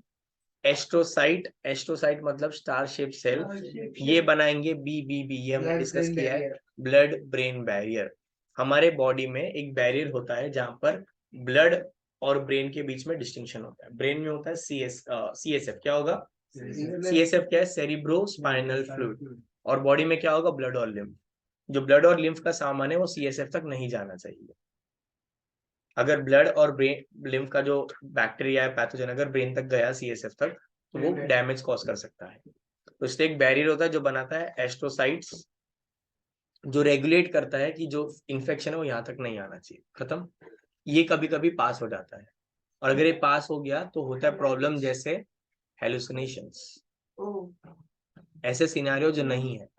In fact पहले के टाइम पे जब बोलते थे ना बुखार सर तक चढ़ गया, दैट सर तक चढ़ गया was blood brain barrier is crossed, जो बहुत सारे लोगों को हुआ है। तो ऐसा ही बोलते हैं, अगर कोई मतलब मरने वाला है तो उसको ना ऐसा अजीब-अजीब चीजें पॉसिबल है, पॉसिबल है, पॉसिबल। अब वो कैसा है पता है? अभी वहां पर बहुत सारी अलग अलग चीजें दैट अभी अगर तू मेरा पॉइंट ऑफ व्यू सोचेगा, अभी तू मेरा पॉइंट ऑफ व्यू सोचेगा, अभी व्हेन आई नो, या जो पर्सन जिसको पता है कि वो जाने वाला है, तभी वो अपने ब्रेन के एक्सट्रीम स्टेट ऑफ माइंड में। उसका एक थियोरी भी है कि कोई भी जो भी फायर भी जब बंद होने वाला है तभी वो सबसे ब्राइटेस्ट जलता है। ओके, वो ल्यूमिनस का लॉ है, मतलब जब आप खत्म हो तब आपका फुल पोटेंशियल बाहर आता है। तब या तो हेलुसिनेशन है, या तभी आपको सच में दिख रहा है, यू डोंट नो, और फिर आप कुछ भी नहीं सकते हो, it is gone, it goes with that mystery. तो बहुत बार ऐसा होता है कि कुछ लोग हम लोग को फील होता है, या कुछ लोग एकदम शांति से चले जाते हैं, कुछ नहीं पता चलता है, रात को थे सुबह नहीं है, simple, as simple as that. Normal इंसान को बताते भी कि ऐसा ऐसा हो रहा है, हम लोग बोलते बोलते बोलते एंड देन दे हम लोग विश्वास नहीं होते। नॉट विश्वास, it is about your connect with the person. अगर तुम वो पर्सन को जानते हो तो तुमको बहुत फील होगा, अगर तुम जिसका स्टोरी सुन रहे हो तो तुमको इतना फील नहीं होगा। नहीं एक्चुअली अब जैसे अगर तुम स्टोरी बता रहे हो, तुम जिसके बारे में बोल रहे हो, तुमको बहुत फील होगा, बट शायद बाकी लोग को इतना फील नहीं होगा, बिकॉज हम वो पर्सन को नहीं जानते हैं। समझ रहे हो? तो ब्लड, हाँ बोलो, हाँ ब्लड ब्रेन बैरियर बहुत लोगों का क्रॉस हो चुका था। I give you example, history में इंडिया में, महाराष्ट्र में इनफैक्ट 2 लोग थे जिनका ब्लड ब्रेन बैरियर क्रॉस हुआ था, और उन लोग के उनके बारे में जो बुक लिखा उसमें भी उनके डेथ के बारे में दिया हुआ है। जैसे बाजीराव, बाजीराव मूवी देखा आपने? उसमें एंड में वो उसको लगता है कि वो बैटलफील्ड पे लड़ रहा है, लड़ नहीं रहा हूँ। बट एक्चुअली वो बेड पे है। उसको लगता है कि लड़ते लड़ते मरा है, नहीं, बट वो बेड पे मरा है, बिकॉज इतना ज्यादा इन्फेक्शन हो गया था कि ब्लड ब्रेन बैरियर क्रॉस हो गया, उसको हेलुसिनेशन हो रहा है। हेलुसिनेशन किस चीज का होता है? जो चीज तुम चाहते हो। छत्रपति शिवाजी महाराज कैसे डेथ हुआ? हार्ट अटैक से, या इलनेस से, बेड रिडन इलनेस लिखा है, हार्ट अटैक जैसे नहीं लिखा है, बेड रिडन इलनेस लिखा है बुक में। अब वो इलनेस के टाइम पर उनके जो डेथ रिकॉर्ड उसमें भी उनको ये है कि अरे यहाँ पूरा महाराष्ट्र पे अपना स्वराज का झंडा हो गया और पूरा महाराष्ट्र आजाद हो गया, it is liberated from all the foreign invaders, ये उनका ड्रीम था। उनको वो मरते मरते दिखाई दे रहा है, बट सच में ऐसा था क्या? उनको उनको मरने के टाइम पे था कि मैं किले पे और मुझे पूरा महाराष्ट्र पूरा स्वराज में दिख रहा है, पूरा भगवा में दिख रहा है, मतलब उनका पूरा हर जगह पर जो भी उनका मैप था उधर उनको अपना अपना झंडा दिख रहा है। That was his dream. और उनको मरते मरते दिखा कि वो ड्रीम पूरा हो गया and he died. But actually था क्या? नहीं, he was in his bed. क्यों? अगेन बेड रिडन इलनेस था, काफी लंबे समय तक चला, तभी एंटीबायोटिक्स से नहीं, तो ये इन्फेक्शन बढ़ते बढ़ते बढ़ते बीबीबी कॉज हो गई। बोलो। सर आज भी तो सब होता है। नहीं, अभी बच्चा इतना होने ही नहीं देते हम लोग। बोलो ना आपको वेट करें इसका होता है। वो मैंने बोला वो अलग है ना, तभी हमारा ब्रेन का फुल पोटेंशियल होगा, या तभी कुछ दिखता होगा, यू नेवर नो, नहीं हम कभी प्रूव कर सकते हैं। सर बट ऐसा मतलब होता है ना कि जिसको एकदम ऐसा हाई फीवर है तो वो एकदम बड़बड़ाने लग जाते हैं, हाँ, तो वो क्या होता है सर? अगर हाई फीवर है, if the BBB is crossed, then depends upon कि इन्फेक्शन कौन से पार्ट ऑफ ब्रेन पे चिपक रहा है। अब बड़बड़ाने लगेगा मतलब मेडुला ऑब्लोंग टाइप पे होगा, क्योंकि ये जो पार्ट है या जो हाइंड ब्रेन का पार्ट है वो स्पीकिंग के लिए है, सेरिब्रम पे होगा और मोटर थिंकिंग के लिए मतलब होगा। एकदम ऐसा कोई एकदम बोलते हैं ना सर पे बुखार हाँ, चढ़ गया, यस यस, कुछ भी बोलने रैंडमली बोलने लगेंगे, लगते, दे ये विल आइसक्रीम खाना है, ये खाना है, कुछ भी एनीथिंग। पैरालिसिस में भी ये होता है, जब बॉडी पैरालिसिस, पता है सबको, जब बॉडी पूरा एक पार्ट वॉलेंट्री पार्ट बंद हो जाता है, यस, तभी भी जो आधा पार्ट बचा हुआ है ब्रेन का वो रिस्पॉन्ड करता है, और वो ऐसी चीजें सोच रहा है जो शायद एग्जिस्ट नहीं करती है। अब मैं तुमको मेरा फर्स्ट हैंड एक्सपीरियंस, तो मेरी दादी को पैरालिसिस था, दादी को, ठीक है, she was on bed for about 13 to 14 months। वो सबसे ज्यादा क्लोज किससे थी घर पे? मेरे से, आपसे। मेरे हाथ से ही खाना खाती थी वो, ठीक है। And at the time when she was, मतलब जब लास्ट कुछ वीक रहेगा उनका, तब वो बहुत बड़बड़ा रही है, अरे तू नीचे मत जा, नीचे डायनासोर आए। उन्होंने डायनासोर कब देखे टीवी में? वो भी जुरासिक पार्क का पहला कभी देखा होगा, याद भी नहीं है, बट तभी ऐड आता था जुरासिक पार्क मूवी, तो न्यूज़पेपर में ऐड देखा, ये क्या है, कौन से जानवर है। मेरी दादी पढ़ी लिखी भी, उनको डायनासोर बोलना नहीं आता था। ब्रेस जाते समय, अरे तू नीचे मत जा, पीछे वो डायनासोर और बिल्डिंग है वहां पर, वो बिल्डिंग का नाम भी याद है, पीछे कौन सा बिल्डिंग था, अरे शांतिनाथ के उधर खेलने मत जा, वहां के डायनासोर आया है, पकड़ के लेके जाएंगे तेरे को, इधर ही रह, घर पे ही रह। अब डायनासोर कैसे है नहीं मालूम, बट वो ब्रेन में कुछ तो था जो चिपक गया, बोल दिया। खाना खिलाया गए, अरे मेरे को खाना ही नहीं दिया है, सुबह से भूख हूँ, अभी खाना खिलाया। हाँ सर, ये भी बहुत ऐसा भी होता है है। बिकॉज सिग्नल ही नहीं आया है, देयर इज नो एक्टिविटी, बहुत होता है। मतलब अल्जाइमर्स में हम लोग, अल्जाइमर्स चैप्टर के एंड में है, तभी पढ़ेंगे हम लोग, इसमें हम लोग भूल जाते हैं। इंसान को उनकी ये अलग है, ये जो बोल रहा हूँ वो अलग है, और अल्जाइमर्स बहुत अलग है। अल्जाइमर्स में जो चीज ऑलरेडी हो रहा है तुम्हारे साथ, वो तुम भूल जाओगे, तुम्हारे रिलेशन भूल जाओगे, तुम बहुत सारी चीजें भूल जाओगे, आपको अपने नाम के अलावा कुछ याद नहीं रहेगा, नाम और लैंग्वेज याद रहता है। मतलब बहुत लेट ठीक होना इम्पॉसिबल। हाँ, डिजेनरेटिव डिसऑर्डर है। पर ऐसा होता है कि कभी हम उसको पहचान रहे, कभी ऐसा होता है हम भूल जाते हो वो कौन ही है वो। समझा नहीं, क्या बोल रहे हो? जैसे मैं आपको, मेरे पास डायमंड है, मैं आपको पहचान रहा हूँ अभी, लेकिन कुछ देर आप बाद आप मेरे को मिलोगे तो मैं आपको पूछूंगा आप कौन कौन हो, हाँ, तो ऐसे ही होता है। बिकॉज वो शॉर्ट टर्म मेमोरी का जो स्टोरेज सेल होता है ना, वो खत्म हो रहा है, देयर इज नो, कुछ नया इनपुट आता ही नहीं है, जो पुराना है वो भी चले जाने वाला है। क्योंकि अल्जाइमर्स का स्टोरी भी बताऊंगा आज में, रुक जा। तो आपने मूवी देखी है, शटर आइलैंड देखी आप? हाँ देखिए, वो कोकोनट वाला ना शायद, अरे सॉरी, बॉल के साथ रख दूं तो, लियोनार्डो डिकैप्रियो वो जाते एक हैं एक मिनट एक मिनट, ये मूवी में वो है जहाँ पर वो आइलैंड में उन लोग रहते सब लोग, वो कैदी लोग रहते, फिर उन लोग को, हाँ हाँ देखा है देखा है। Shutter island. Shuttle island, but बहुत पहले देखा, बोलो क्या है उसका, बोलो। तो वही तो चीज है इसके बारे में, क्या? अल्जाइमर्स के तो, स्किज़ोफ्रेनिया के बारे में। हाँ हाँ ओके, मेरे को याद, मैंने बहुत पहले देखा है, but I know this movie. और मेरे को, मैं ना इसको दो मूवी के साथ मिक्स कर रहा हूँ। एक और मूवी है जहाँ पर वो एक बच्चा, अकेला बंदा फंस जाता है, हाँ। उसमें फॉरेस्ट गंप वाला है, हीरो है उसमें, क्या नाम है यार फॉरेस्ट गंप वाले हीरो का? उसमें वो मूवी में क्या है कि वो अकेला आइलैंड पे रहता है, कोई और मूवी है उसकी?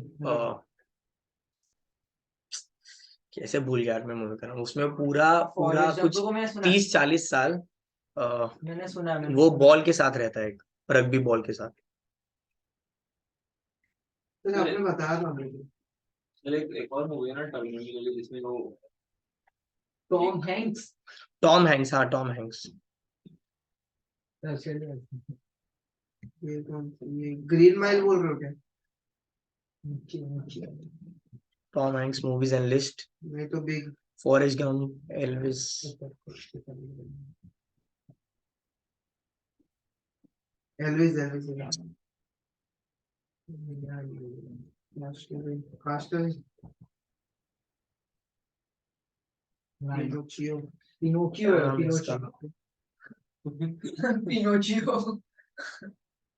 Pinocchio. Man called auto.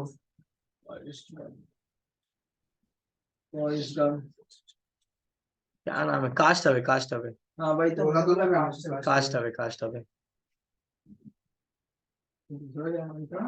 Sir जिनको ये मतलब पेट का प्रॉब्लम रहता है उन लोग के साथ भी होता है ना सर? मतलब एकदम ऐसा हाई फीवर चढ़ जाता है तो फिर ऐसा बड़बड़ाने लगते हैं बहुत ज्यादा। यस, बड़बड़ाने भी लगते हैं, देन दे कभी कभी प्यूकिंग भी होता है, बहुत कुछ होता है। कॉफी फीवर चढ़ता है ना एकदम, लाइक एकदम पीक पे ही चढ़ता है और ऐसे में बड़बड़ाने से घर में सब डर जाते हैं, ऐसा आधी रात में उठ के ना ऐसा, मतलब चलती वलती नहीं हो बट ऐसा बहुत बोलती हूँ, बहुत ज्यादा एकदम ऐसा रैंडमनेस या कुछ कुछ किस पे कुछ बोलती है? बोल ऐसा कुछ। मतलब एकदम ब्लर्ड स्पीच रहती है, समझता तो है नहीं ज्यादा किसी को, बट ऐसा इसलिए मुझे मतलब ऐसा मेरा पैर टूट जाए तो मेरा ऐसा इतना घर वाले टेंशन में नहीं, बट बुखार नहीं आना, फीवर नहीं आना चाहिए ऐसा। सर नींद में क्यों बोलते हैं? ब्लॉक नहीं होता है। चलो थोड़ा आगे बढ़ते हैं। एपेंडाइमल सेल्स प्रोड्यूस करता है CSF, CSF is cerebrospinal fluid. PNS that is peripheral nerve system, Schwann cell बनाएगा ये, और बहुत सारा होता है पीएनएस में, ये भी बनाता है माइलिन शीथ। सर ये माइक्रोग्लिया को brain microphage, brain microphage, because वो मैक्रोफेज का काम करता है। Yes, eating up of cell. Satellite cell support करेगा। प्रॉपर्टीज ऑफ न्यूरॉन पे आ जाओ, properties of nerve fibre, synapse तक आ जाओ। It is a junction between nerve cells within a minute gap. एक गैप होता है जिसको हम बोलते हैं साइनेप्स। क्या बोलते हैं? वो जो गैप है उसको हम कहते हैं साइनेप्टिक क्लिफ्ट, जो अलाउ करता है transmission from one neuron to another neuron. Properties क्या है न्यूरॉन्स का, इसके ऊपर 2 मार्क का क्वेश्चन है। प्रॉपर्टीज ऑफ नर्व फाइबर, पहला है एक्साइटेबिलिटी या irritability. The nerve fibers on account of presence of a polarized membrane have the ability to perceive the stimulus and enter into a state of activity. उसके पास signal को stimulate करने का signal, मतलब एक तो पहला जो न्यूरॉन होता है वो क्या होता है? पोलराइज होता है। क्या होता है? Polarise. What do you mean by polarised?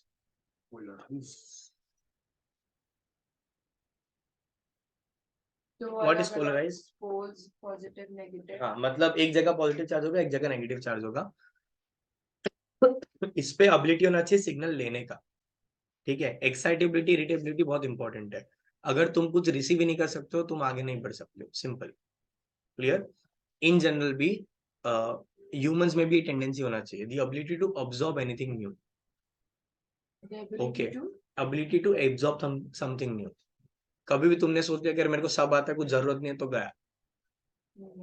Okay, वो ऐसा एक आई थिंक स्कूल में एक स्टोरी था, पेंटर का था कि नहीं तुमको नहीं मालूम, हमारे टाइम पे तो था।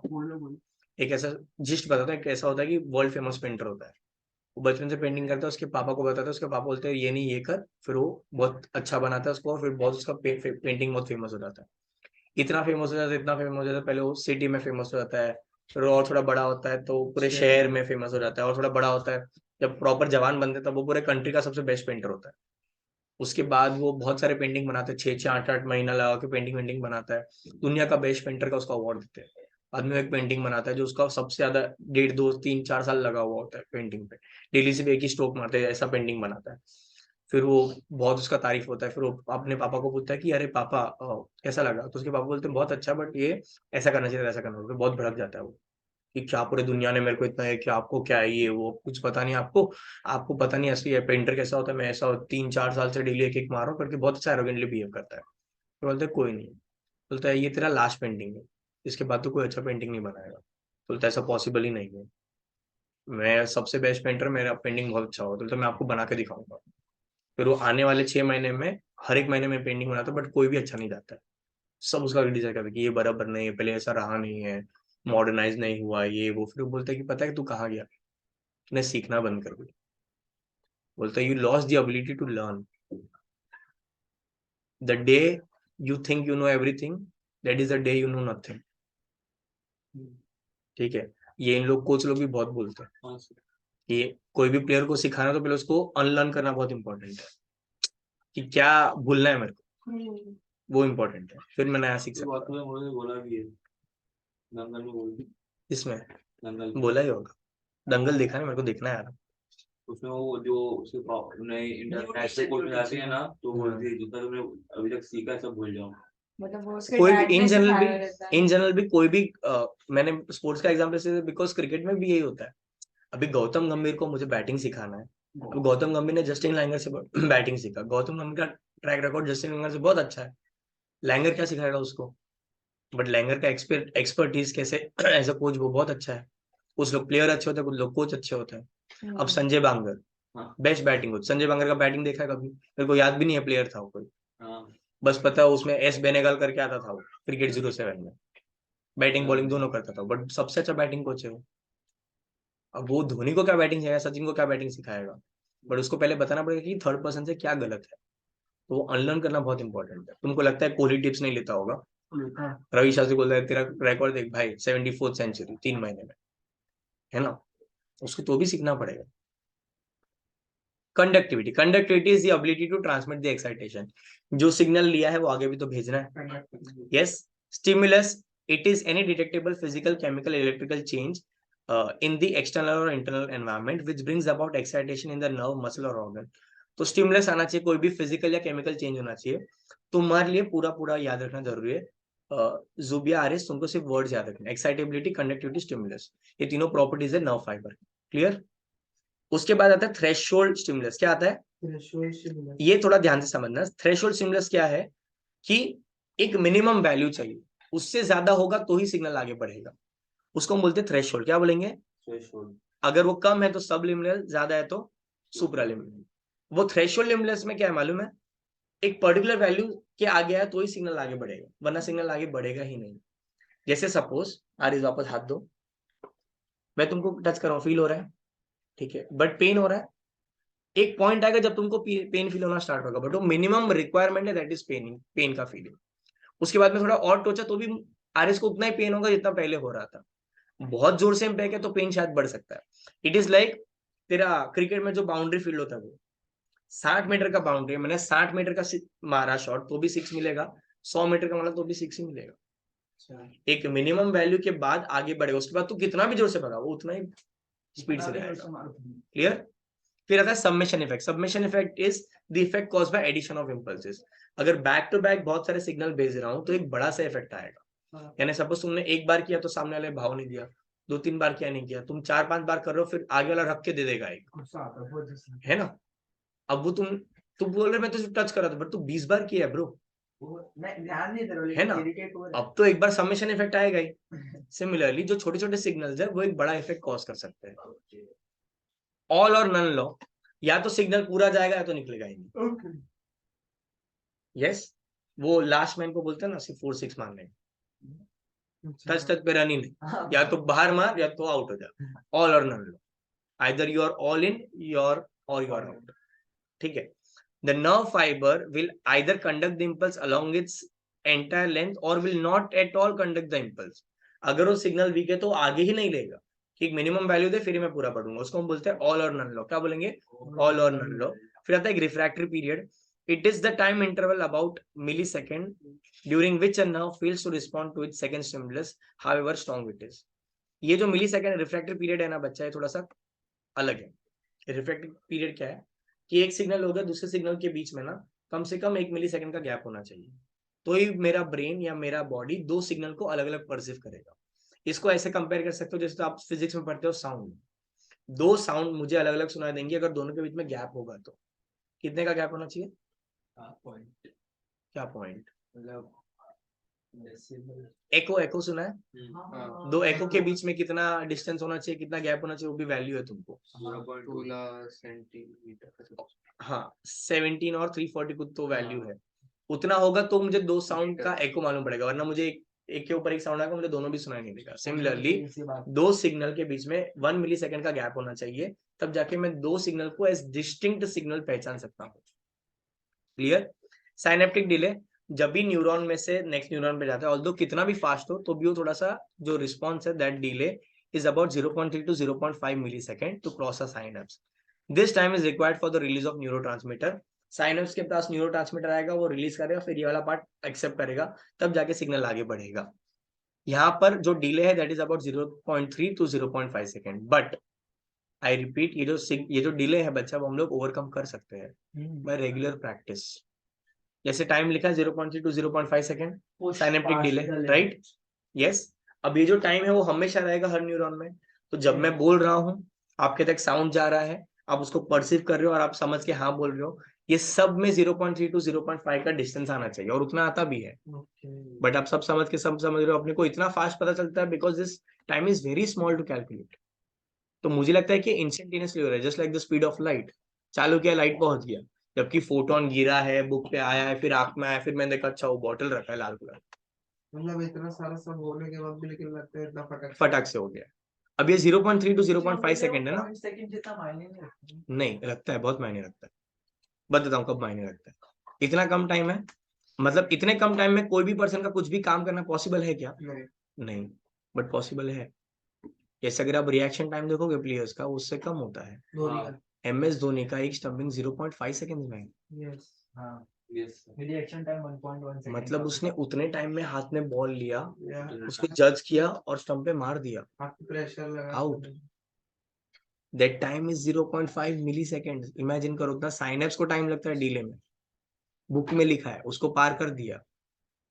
एक और बताता हूँ, एस राघवेंद्र करके भी होता है, हॉकी प्लेयर है, इंडिया का ही, ठीक है। वो कॉर्नर से, हॉकी में कैसे कॉर्नर होता है, साइड में एक पर्सन मारता है, एक रोकता है और फिर एक पर्सन आके उड़ाता है। वो क्या स्पीड से मारता है मालूम है? 350 मीटर पर सेकेंड। वो लिटरली जब शॉट मारता है सोनिक बूम आता है कैमरा पे, बिकॉज साउंड का बैरियर तोड़ रहा है। साउंड से पहुंचने से पहले उसका बॉल गोल तक पहुंचता है। सर था पहले प्लेयर की, अभी है ही। अभी होगा भी, मतलब ये उसका सबसे बेस्ट टाइम था जिसको मुझे नाम याद है। अभी रिटायर्ड हो गया रहेगा तो भी ज्यादा टाइम नहीं हुआ है। एस रघुवेंद्र। बाद में चेक करना रे। वो नहीं कर रहा है चेक। मेरा पॉइंट है, वो इतने टाइम में भी वो कीपर जज करके बहुत बार पकड़ा भी है 350 वाला भी। मतलब प्लेयर का और वो कीपर का रिएक्शन टाइम सोच कितना फास्ट है। और ऐसा तो नहीं हो तुक्का मारे, और ऐसे तो सिर्फ हॉकी का, फुटबॉल में भी होता है ये। बट हॉकी का इसलिए बिकॉज हॉकी में द स्पीड इज ह्यूमंगस, बहुत ज्यादा स्पीड है वो, साउंड की स्पीड से ज्यादा। मतलब वो जो सोनिक बूम, हाँ, तो पैडिंग वैडिंग भी होता है ना लोगों को। मतलब ऐसा तो नहीं कि हम लोग नहीं कर सकते काम में, बट वो कब कर सकते हैं, बिकॉज हमने ट्रेन किया है। अब ये इसको कौन पता है रोकता है मालूम है? अपना रिफ्लेक्स एक्शन इससे फास्ट है। तो जो अपना इंस्टेंटेनियस टाइमिंग है ना, वो इससे फास्ट है। जो चटका लगा तो हाथ पीछे गया, वो इतने में हो जाता है। मतलब ये धोनी हो गया, या जो प्लेयर हो गया, या जो गोलकीपर है जो रोक रहा है, उन लोग के लिए वो चीजें करना is like a reflex action. तू समझ रहा है? मतलब धोनी नींद में भी वो स्टंपिंग कर सकता है, इतना प्रैक्टिस हो गया है उसको। Okay, that is all because of junction या कनेक्शन ऑफ न्यूरॉन्स। क्या पता, गए नहीं ना अपन घर पे रांची में, उसके चेक कर लेना। मिलेंगे ना उसे रांची। नहीं आईपीएल में Synaptic fatigue, the transmission of nerve impulse across the synapse halts temporarily due to exhaustion of neurotransmitter. Neurotransmitter chemical है जो एक न्यूरॉन से नेक्स्ट न्यूरॉन में जाता है। कभी कभी न्यूरोट्रांसमीटर ही खत्म हो जाता है, जिसकी वजह से साइनेप्स जो है वो आगे कंटिन्यू नहीं करेगा। Clear? Yes. Velocity, rate of transmission higher होगा लॉन्ग और थिक फाइबर में। वॉलेंट्री फाइबर्स में हायर वेलोसिटी है, ऑटोनॉमिक फाइबर्स में लोअर वेलोसिटी है। वॉलेंट्री फाइबर का स्पीड कितना है? 100 से 120, और ऑटोनॉमिक का स्पीड है 10 से 20। Clear? Yes, any doubts? Sir नाम से फाइबर यही nerve fibre same. Any doubts? Generation and conduction of nerve impulse, ये वाले पार्ट्स हम लोग नेक्स्ट टाइम करेंगे। ओके। आरएस कितने बजे आपका केमिस्ट्री? 5? हाँ, ओके, तो नेक्स्ट टाइम करेंगे। थर्सडे को क्या है तुम्हारा निखिल? सर हमारा लेक्चर थर्सडे को डेट है 19 तारीख, उस दिन भी प्रैक्टिकल है शायद तुम्हारा। देखते हैं ना, हम जाने क्या